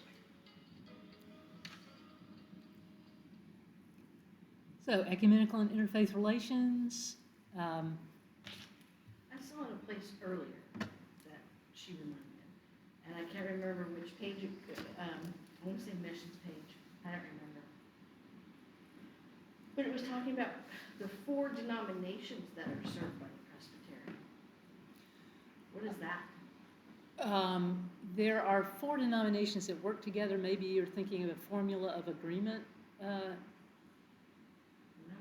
denominations. That would be, if you can look up what you think it might be, but the 4 formula of agreement are the Presbyterian Church USA, the United Church of Christ, the Evangelical Lutheran Church in America, and the Reformed Church in America. And those, I think those are the 4. We have agreements with those denominations that without becoming a Presbyterian, a Lutheran can come serve your congregation. And you can have other folk, but there's more connection with those because of ecumenical agreements that have been worked out. If you want to call a minister of other denominations, you can work with these folks to know, how does that work? Is this actually is another denomination? And even in mid-council ministries, we have an equip course that helps you kind of with a tree. If you want to call somebody from another denomination, can you do it? And it's like you answer this question and it will take you here. If the answer is yes, you can go here. If the answer is no, well, then don't bother. You can't go any further, things like that. So that's all part of the Office of the General Assembly. Yeah, and just to clarify, when we talk ecumenical, we're talking other Christian faiths, and when we talk interfaith, we're talking other non-Christian traditions, correct? That is correct. Because I think I've heard people sort of use that interchangeably, and they don't mean the same thing. Yeah. So ecumenical, it's for some reason they're calling it interreligious instead of interfaith now. I don't know why, but there may be immigrant communities that are wishing to become Presbyterian Peace USA and maintain their ties to their home churches. How would that happen?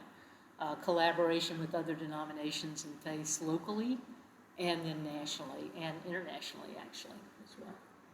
So another thing that's part of the Office of the General Assembly, and then in the Office of the Stated Clerk, Diana mentioned the Committee on Ecumenical and Interreligious Relations. There's a committee on the Office of the General Assembly that oversees all of the OGA's work. And then we also staff special committees, commissions, and task forces. I'm actually currently I mentioned I had to send in a report by Monday, which is the deadline for reports. I'm staffing the special committee on the PCUSA and race. And and there are a number of other special committees. So. Would you say the difference was between ecumenical and interreligious? So ecumenical means other Christians. Interreligious means other, Jewish, Muslim, Hindu. Other religions, basically. Yeah. Yeah. Yeah. Thank you. Yeah. I just need a little bit of a clarification. You were talking about how it might work to invite someone to participate in a Presbyterian church, having not been a part of that church. But I could have swore I heard earlier in our class today that the session may bring in whom they wish. Did I misunderstand?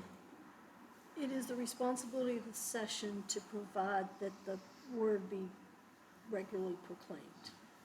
So it's the session's responsibility as to who they invite to preach. Okay. Some of our churches, and you may be familiar with them, have called Baptist pastors. My church is one of them, yeah. And they are not necessarily given all the responsibilities a minister, word, and sacrament would have, Oh, sure. a Presbyterian would have. So they just preach? Well, they may do preach, they may do pastoral care. Well, let me clarify just a little. If you are actually asking somebody to serve more than just pulpit supply, then you have to collaborate with the presbytery. Right. You can't just do your own thing.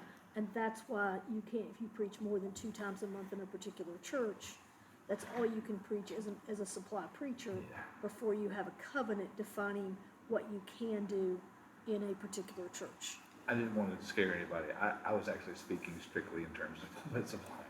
Yeah. We're not anywhere near calling a pastor, but we do have a couple of Baptist preachers that my congregation likes, the session likes, and they ask me to call them, on a reasonably regular basis every other month or so. Here's my bias about non-Presbyterians, is we have what we consider Reformed theology, which sets forth how we talk about God. Right.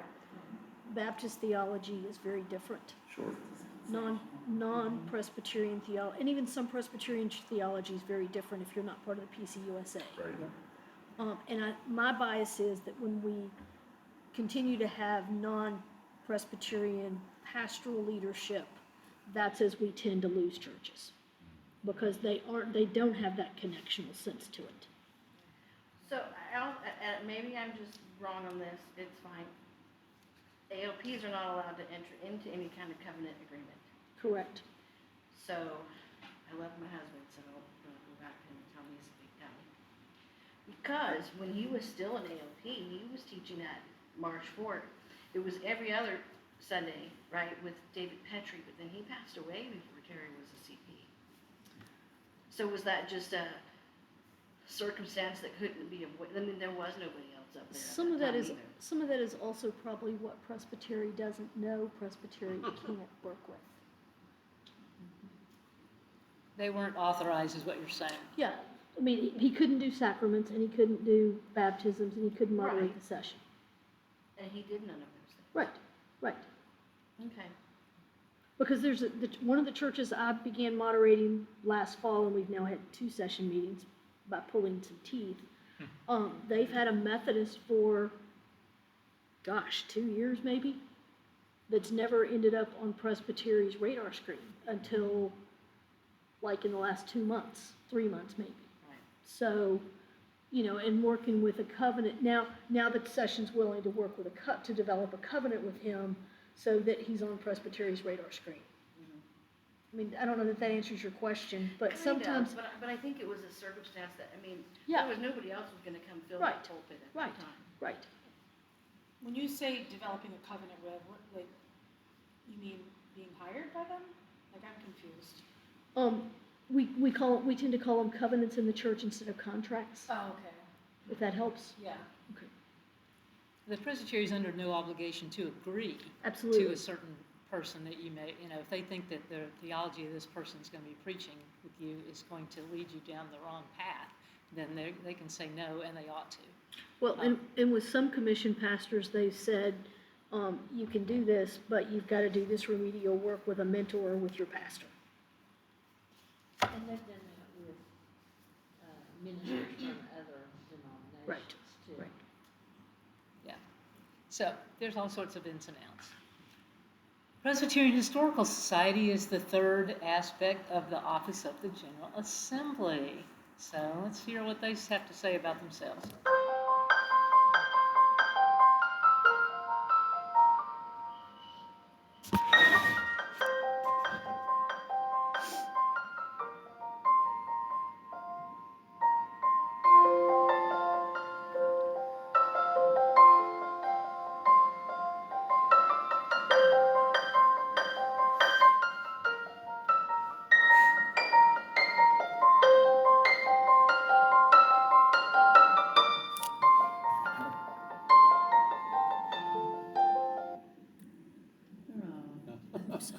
Sorry, my bad. Can you stop that for a moment? I'm sorry. I hit the wrong button. Should be the input button. You want to switch it back to HDMI 1? I do, you're right. So, you know that Trick or Treat for UNICEF started in a Presbyterian church?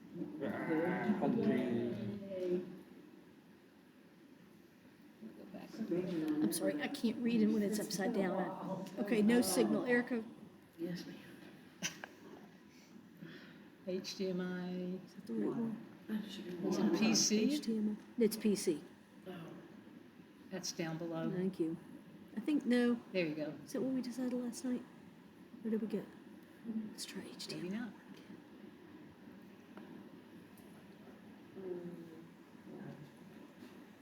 No, it's the TV, Erica. I'm pretty sure. Huh? No, I know. I was just double checking but I know it's. No, I unfortunately hit the channel button instead of the volume button. They're very small letters. Oh. Is it always channel 3? Has to be one of those, so if you let it be there long enough, probably. Okay. Wait a minute or two, or It's definitely more. I thought so. I can't sit still. Isn't that where we found it? I don't remember. Is there a possibility that I need to do something on my end? Do media. Media? No media. Rat farts. Try PC. AV. No, because it's not an AVN.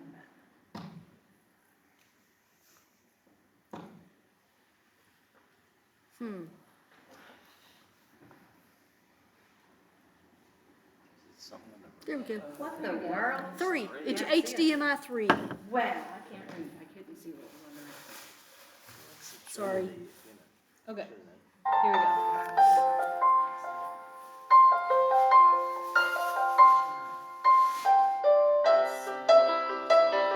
This is when you have to read, so.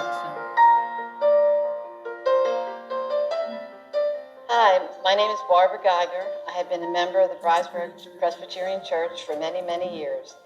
In fact, I was born 1 week before the 100th anniversary of our church. We recently celebrated our 180th anniversary. Our church was very, very active for many, many years. We've had many programs, kids' night out, and have 100 kids here during the summer. We've had Bible school, and we really had a good following of the children and the older people. And then about 5 years ago, it started slowly going down. Maybe we had 30 children in Sunday school, but then as people moved, people got other interests. We really were down to no Sunday school. It was just too much for the small amount of people that were coming to continue to carry on the expenses of the church. This was a strong church, and we had a lot of faith, and we were a big family together, and it was very sad to think that we had to close down. We were worried at first of what would happen to our records.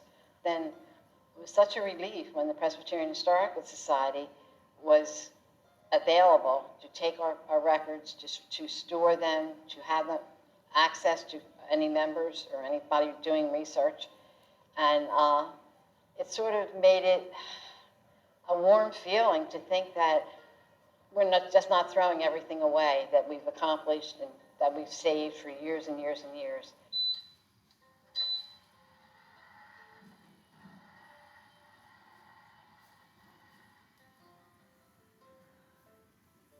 I'm the Reverend Sean Hiska. I am a member of the Delaware Valley Council of the Presbyterian Historical Society here in Philadelphia.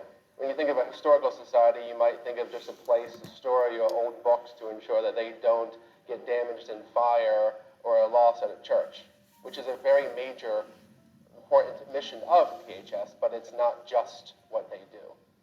They help connect the stories of the work currently of missionaries, of church workers, of pastors, of elders, stories that have been long forgotten, buried in the pages of history books. They bring those stories to light.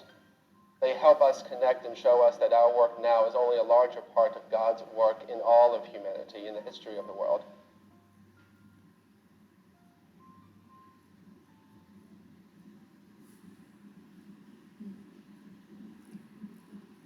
So, and some of you looked on the blog of PHS, and as you were looking around at different things, that I'd ask you to just explore. There's a lot that PHS does. They can help you or your congregants with genealogy and family history research if you're wanting to do that, if you need to prove you're baptized. Drinking coffee every day didn't work for me, but I couldn't. They can attest to baptisms and marriages and membership with the records that they have. They can help you with celebrating your church's anniversary, writing a history of your church. So there's all sorts of stuff. And then they have also some projects they've been doing lately focusing on African American congregations and the history there, and all sorts of other special topics that they research and put stuff up on their website to help you learn about church history. So, yeah, they're in Philadelphia, and if you ever go there, you can visit the basement where all these archives are. It's You're like, allowed to go in there. well, you'd have to ask for a tour and stuff like that, but yes. Not by yourself. Yeah, or, you want a record on a particular thing, you see, somebody's asking for records, or if you have a question, what was the history of this or that, they will research it for you in the stuff they've got. They helped us with this project about geography as well, the geographical boundaries of Presbyterians. So. I think when we had our centennial, they helped us get pictures of some of the ministers in the far past. Oh, yeah, cool. This may sound like a silly question, but does it cost money to have them go and look stuff up for you? Okay. Well, and I don't think churches today, younger people who are more digitized, are not as into the written records. I think and it's so important that there's so many people, and we just got 150th, and then we've just recently celebrated the 155th, and I was really pleased that our new pastor wanted to do that. He wasn't there for the 150th. We wanted to go ahead and celebrate again for the 155th, and I'm hoping he wants to do the 160th if he's still there. Because our younger people don't, the few of them that are there, don't really understand why we have stacks of books with photos of PW and things PW did, and the 50-year members, and all these photos around the old parlor of, it's really, imagine him with white hair, giving pastors, in a whole different building that was where we are now. But it's not just the history of our church, it's the history of our community, the history of our valley, which goes on down into Hayes Valley, and just some of the roads, the names of the roads, where did that come from? James River Run, and it's just fascinating, absolutely fascinating. And I fear that we're going to lose that if we don't indoctrinate our younger people into the importance of history. Well, PHS is making sure that the records aren't lost, for sure. So, all right, that's short overview of the Office of the General Assembly where I work, and I have awesome colleagues. It's a great place to be. Last but not least, in my overview of staff, Presbyterian women. Yay that it's PW or yay that it's the last of it? No, I mean, I'm excited. I like women's groups and stuff. PW is definitely organized at, congregational level, Presbyterian level, Synod, and General Assembly. You all have some experience with PW, presumably? When I was pastor starting out, I was ordained, if you looked, in Des Moines Presbyterian in 1980. And I thought that the PW group there was the best at developing women's leadership. It was just fantastic. Of course, they have the Bible study, very well done, Horizons magazines. There are a variety of ways to give and do mission, local projects, national, international projects, church-wide gathering every 3 years coming up this year in St. Louis. Has anybody gone to one?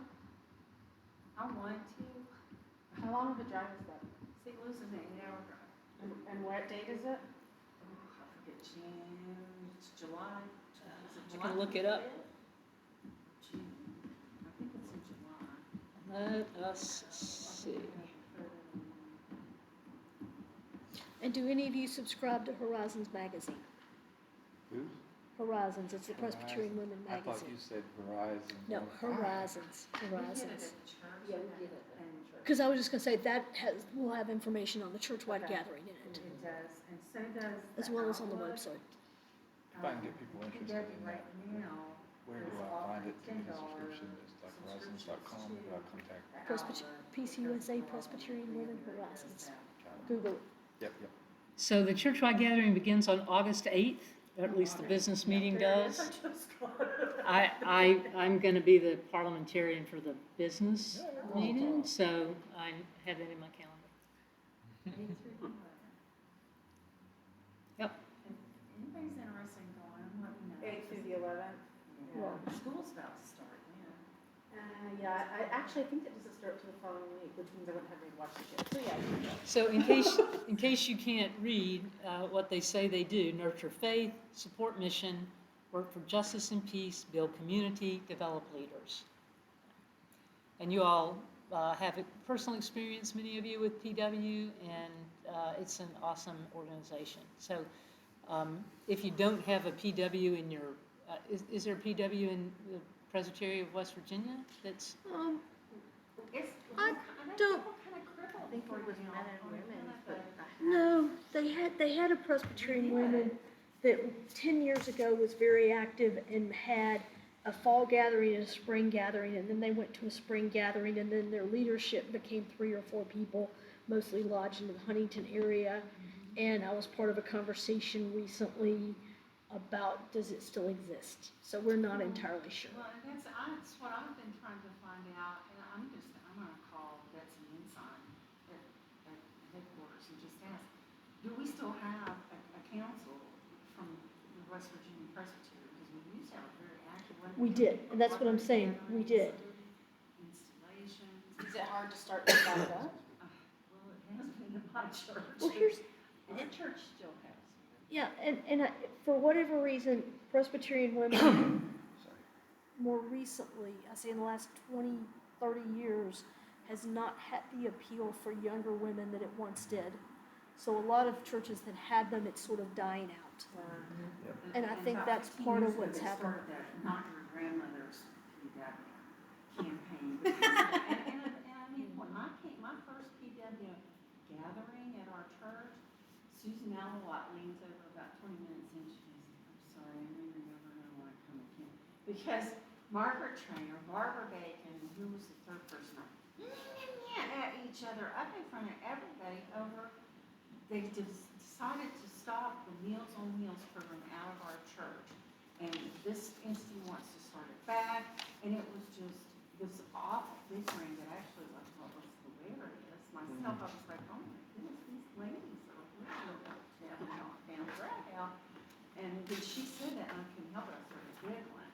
But I did come back, and never did get Meals on Wheels back, but a vital part of the church for me, as a young woman with a new family, was this Presbyterian Women's Program.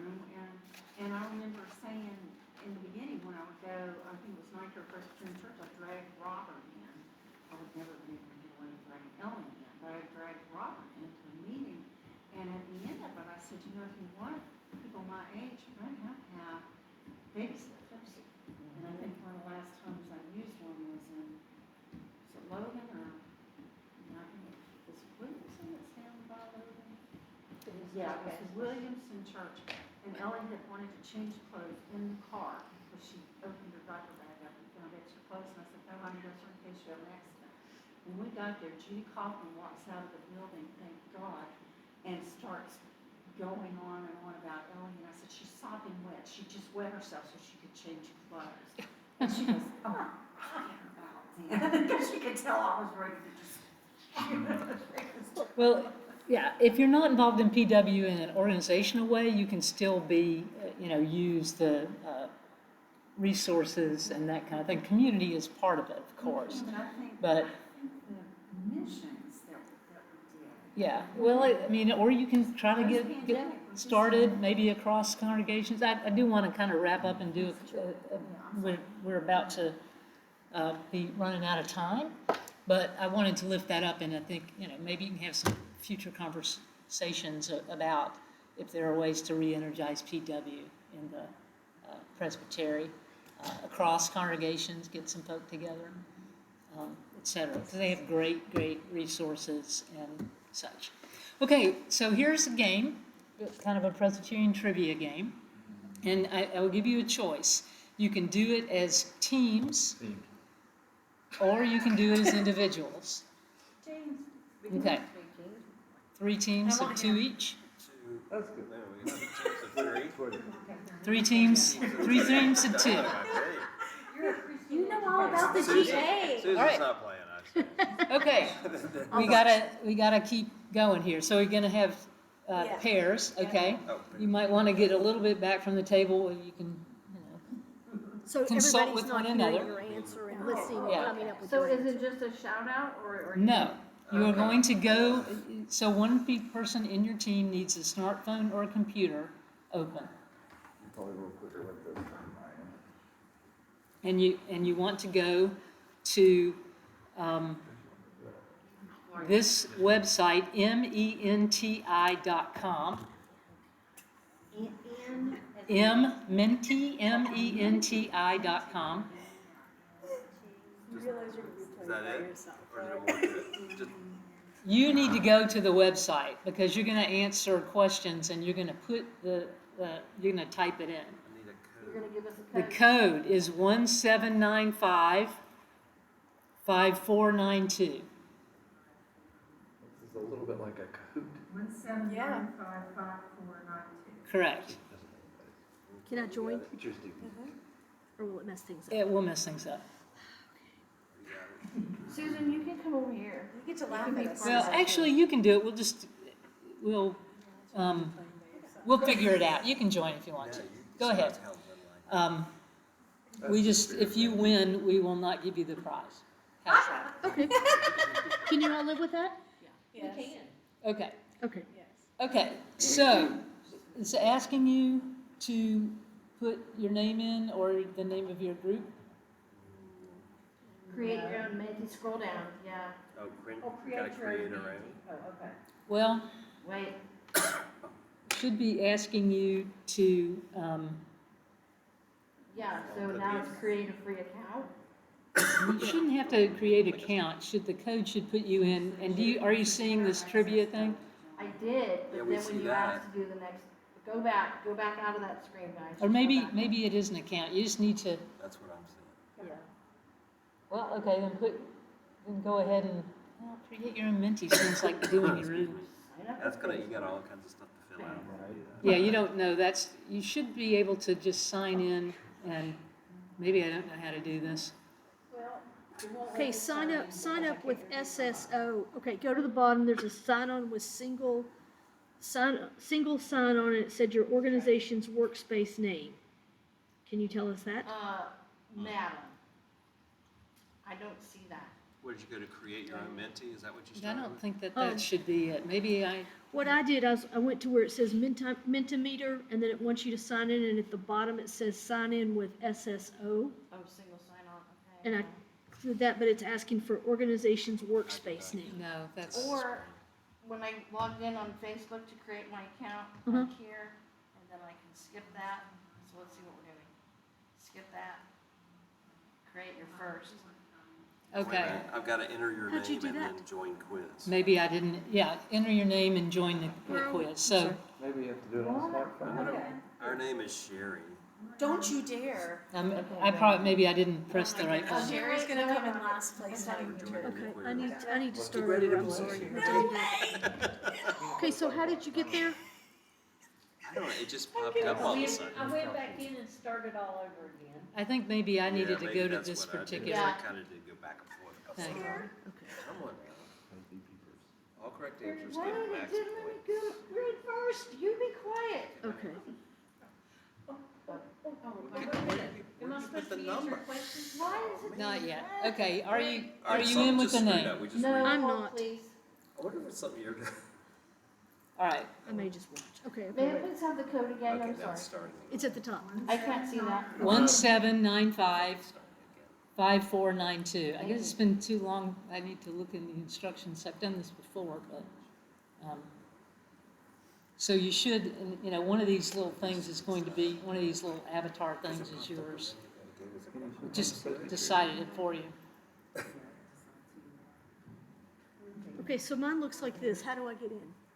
It just pops up eventually. Well, I think that's, yeah. When she gets back to it. Yeah, when you go back to it, it pops up on all of our screens. Okay, because it's not letting me enter, so go ahead. We're in the same I'll place, just watch. Susan. I'll just watch. There it goes, there it's going. Our Yeah, name, okay. You're All right. apparently Here we in go. there Question because it's one 4 of players. 22. Okay, I am. I just hit, okay. I got you. So once, I don't have to enter my name, I just had to hit something. Okay, All right. you should have entered Maybe something really that tells you. slow. Mine says Ambriel. That's the name I'm I on a took. screen It that says says get what? ready to play. Anybody It get said, to get that? ready to play, Yeah, Ambriel. you're ready.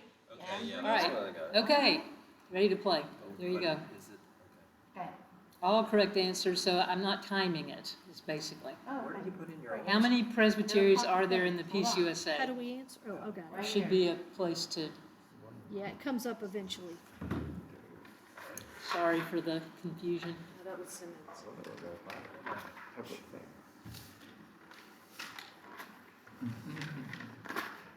It is gonna see give how you, did. everybody has voted. Carries 166. The correct answer is Sure. 166. Oh, whoops. Dude, give me that phone. No, I'm just kidding. Yeah. I'm just kidding. Answered the, I thought- This is cool. This, Okay, thanks. here you go.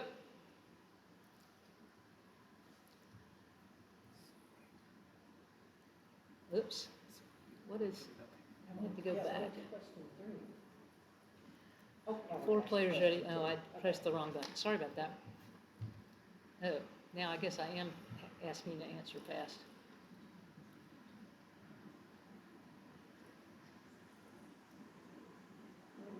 To which of these matters do we not have an authorized advocacy committee?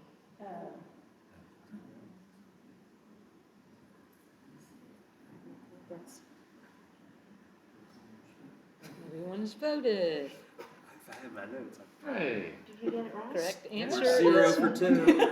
persons with disabilities.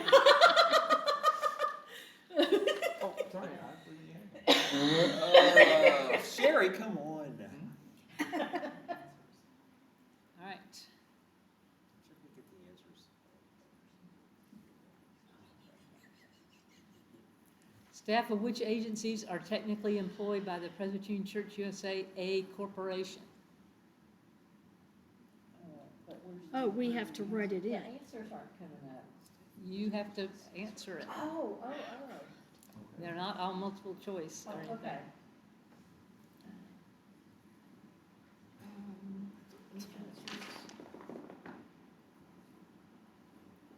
It's also not an easy trivia game. I think we talked about every one of these things I know. at some point. Yeah. But nobody said there was gonna be a answer. test. They're not a test, it's just a game. Correct Right. answer? 0 for 3. Office. Okay, so all OGA, okay, OGA and PMA is the correct answer. Okay, I get the question Now, now. for not paying attention. Yeah, Erica. Who said OGA and PMA? I did. She did. He did. I mean, she did. And I said, good answer. I don't even know what those are. Office of the General Assembly. Listen, they're acronyms, I'm out, okay? If you had written out Office of the General Assembly and Presbyterian Mission Agency, that also would have counted. But apparently, nobody did that. All right. You all are ready. Ready. For some of these, you answer fast and others you don't. What's the name for the organization of non-PMA or OGA employees of A Corp? That you have to spell it out.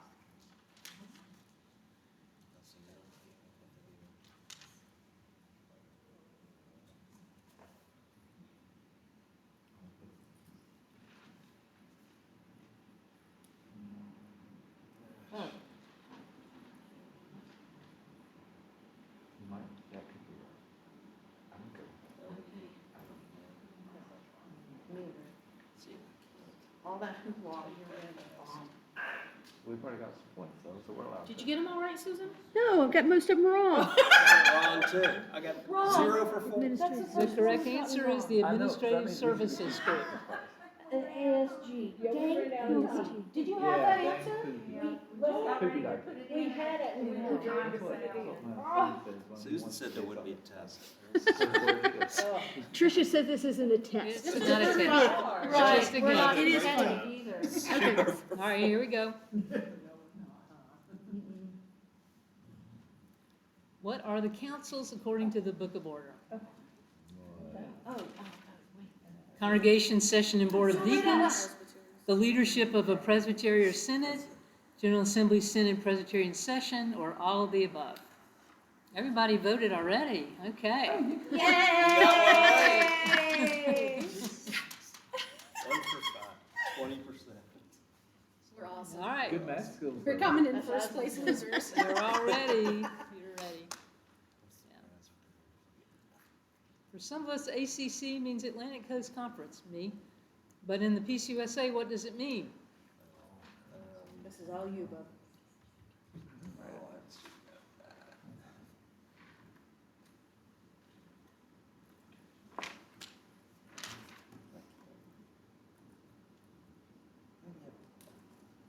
Oh, look, they're in the acronym list. Come on now.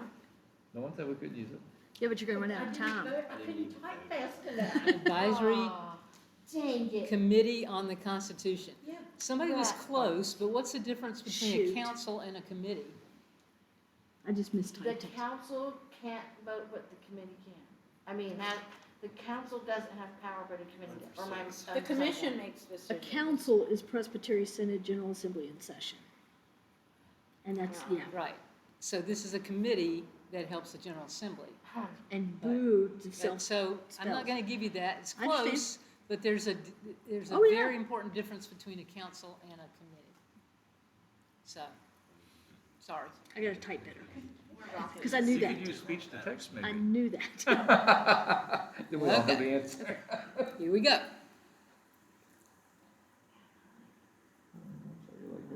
What agency has recently added an Office of Innovation and a Center for the Repair of Historic Harms? Do it.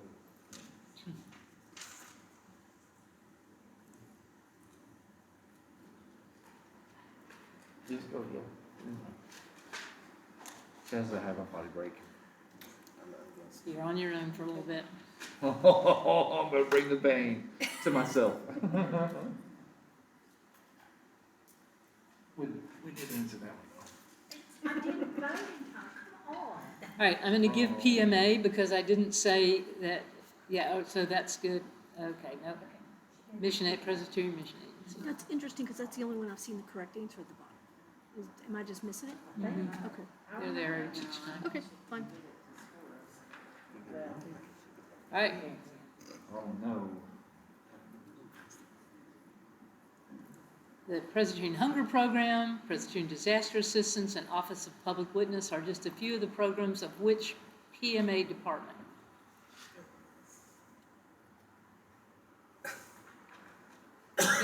Trivia, because you don't necessarily need to know that, but.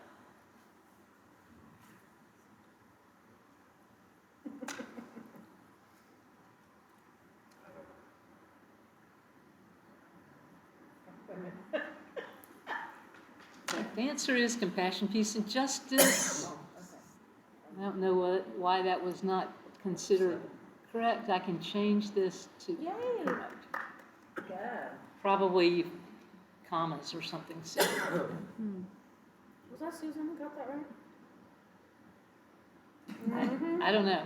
We don't have a leaderboard up yet. Yeah, you have to type really fast. Oh, good, another quick Which PMA department includes the Young Adult Volunteer Program?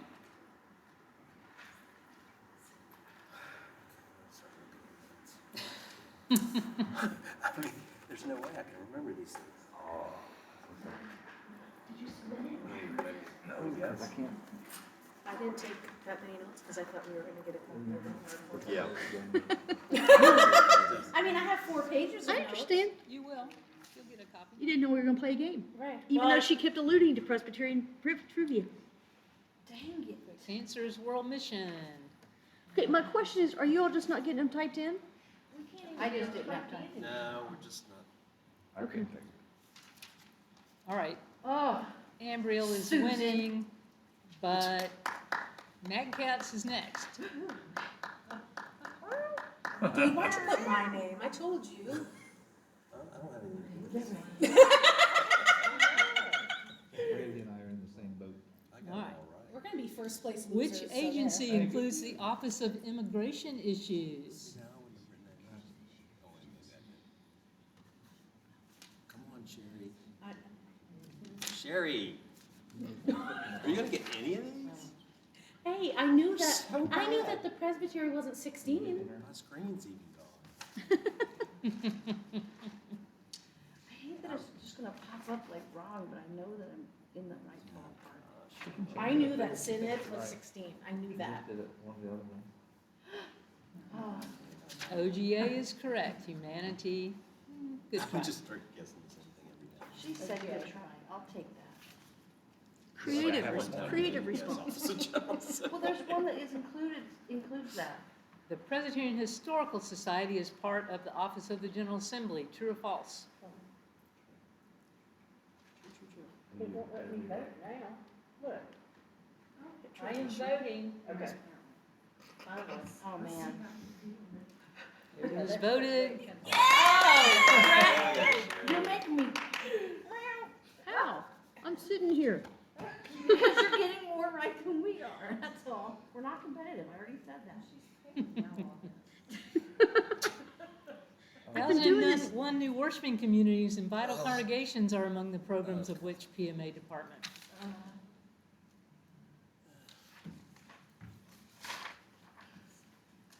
Rackmarks, no, It's down somewhere. I misspelled it. I can make misspellings correct. It's basically no though. They have games similar to this in French class, and I made up a fake alias to play against the kids, and they're like, "Who is this person? Who is this person?" They still won against me because they were fast. Yeah, With 'cause the they type in technology, so they that were should say fast. leadership, but. Theology, formation, and evangelism is the correct information. Yay, That's Ambriel! close enough. TFE PMA, I'll give you that. Oh! Yeah. But There you not go. ours. That's it, all of our whooping is over. There's 16. Well, you start out going up the hill of the roller coaster and then it's all down from there. Which of the 6 agencies are housed in the Presbyterian Center in Louisville? And I like how now I'm calling you that. How's that 100? Whatever that. And I don't remember. A lot of them. Oh. Scout says 42. Oops. I missed that. That's not that excited.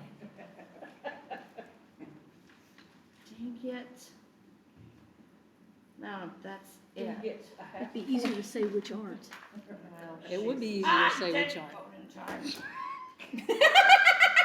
OGA, PMA, ILP, and PPC. OGA, PMA, PPC, that's pretty close. Missed ILP here. Office of the General Assembly is true, Office of the General Assembly true, but not all of them. That's right. 3 of them. And I didn't even miss it. Yeah, A Corp is not an agency also, which is a Yeah. weird But thing. it's also in the I next couldn't come up state with because PILT, it's so. the secretary people. Yeah. Just giving up. Oh, come on, Sherry, don't give up yet. Who is the Presbyterian Foundation's Ministry Relations Officer for the Presbytery of West Virginia? I dare somebody write Susan or Kim. No, but we've talked about her a lot today. Yes. And this actually isn't trivia. I mean, some of this, I don't, does it matter if you know what that program is, where you can find it? No. But does it matter if you know how to contact this person? Well, I wrote that down, but remembering it is not the same as writing it down. No. Okay. She- All right. I'm we going to didn't get give that. you What? that Ellie John something, Ellie John's. Well, I couldn't remember her last name. Close enough. She's not giving us the something. They'll give you something. Okay. Lynn Foreman is your, somebody else. Yeah. Oh, well. I'm sorry that you got partnered with someone who isn't. You're not that, stop. No, no, I'm Now just we're not. geniuses. It isn't. Oh, I am. But it doesn't always go. This is making my armpits. Where is PHS located? Depends on what PHS. Sorry, I got it. You got this, bro. Yes, I think you're right. I'm gonna finish almost exactly on time. And we're good if you're good. To keep, okay. Yeah, I'm good. Okay. Yeah, Oh, yeah, they said that. Philadelphia. Not. Why did we get that? Why was it say wrong at first? I don't think it expects you to put PA in there. It only knows what I put in as the correct thing. she's So overridden it. if there was an extra, or missing comma or some silly thing like that, I can make it go. Gotcha. That's fine. What do you call an item of business at the General Assembly that comes from a presbytery or seminary? I know this. You do know that. I knew one too. Also, I mean, I'm not gonna do that though.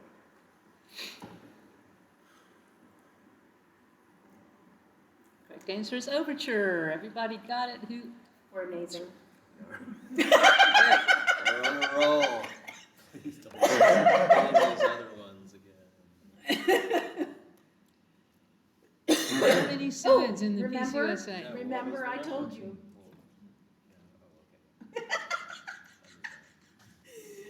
Okay, I already had that page. Yeah. Answer 16. Everybody got it. Yay, everybody. Yay, everybody.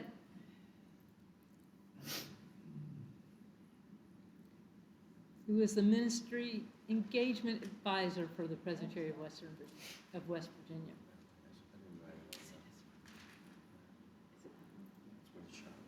Worth a You shot. amaze me with your ability to recall things like that. It doesn't mean it's the right recollection. I don't care. I don't give you credit. You But remember it's the a name you've heard. Monsters. Did you get it? No. No. See, are you glad to keep that with Oh, me? man. But she did remember a name. I think. Diane Moffett is the Oh. president and executive director of the Presbyterian Mission Agency. Mission. Okay. Yeah, but you came here already knowing that. See, we just. I did. You are I quite think you did a correct. fantastic job. Thanks, Amy. Andrew. You're welcome. Where can you purchase the Glory to God hymnal?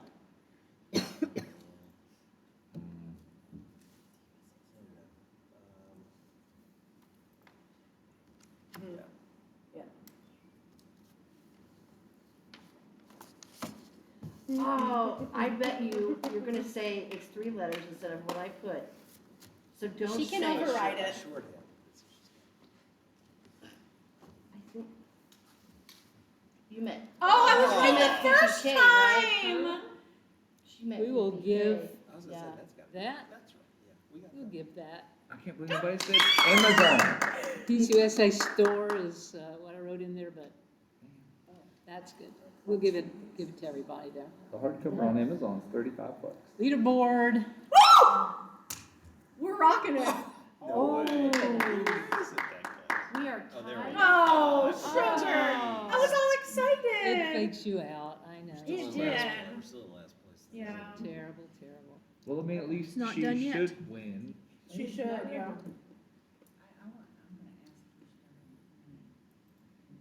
It gave it to her. It gave it to me because I didn't type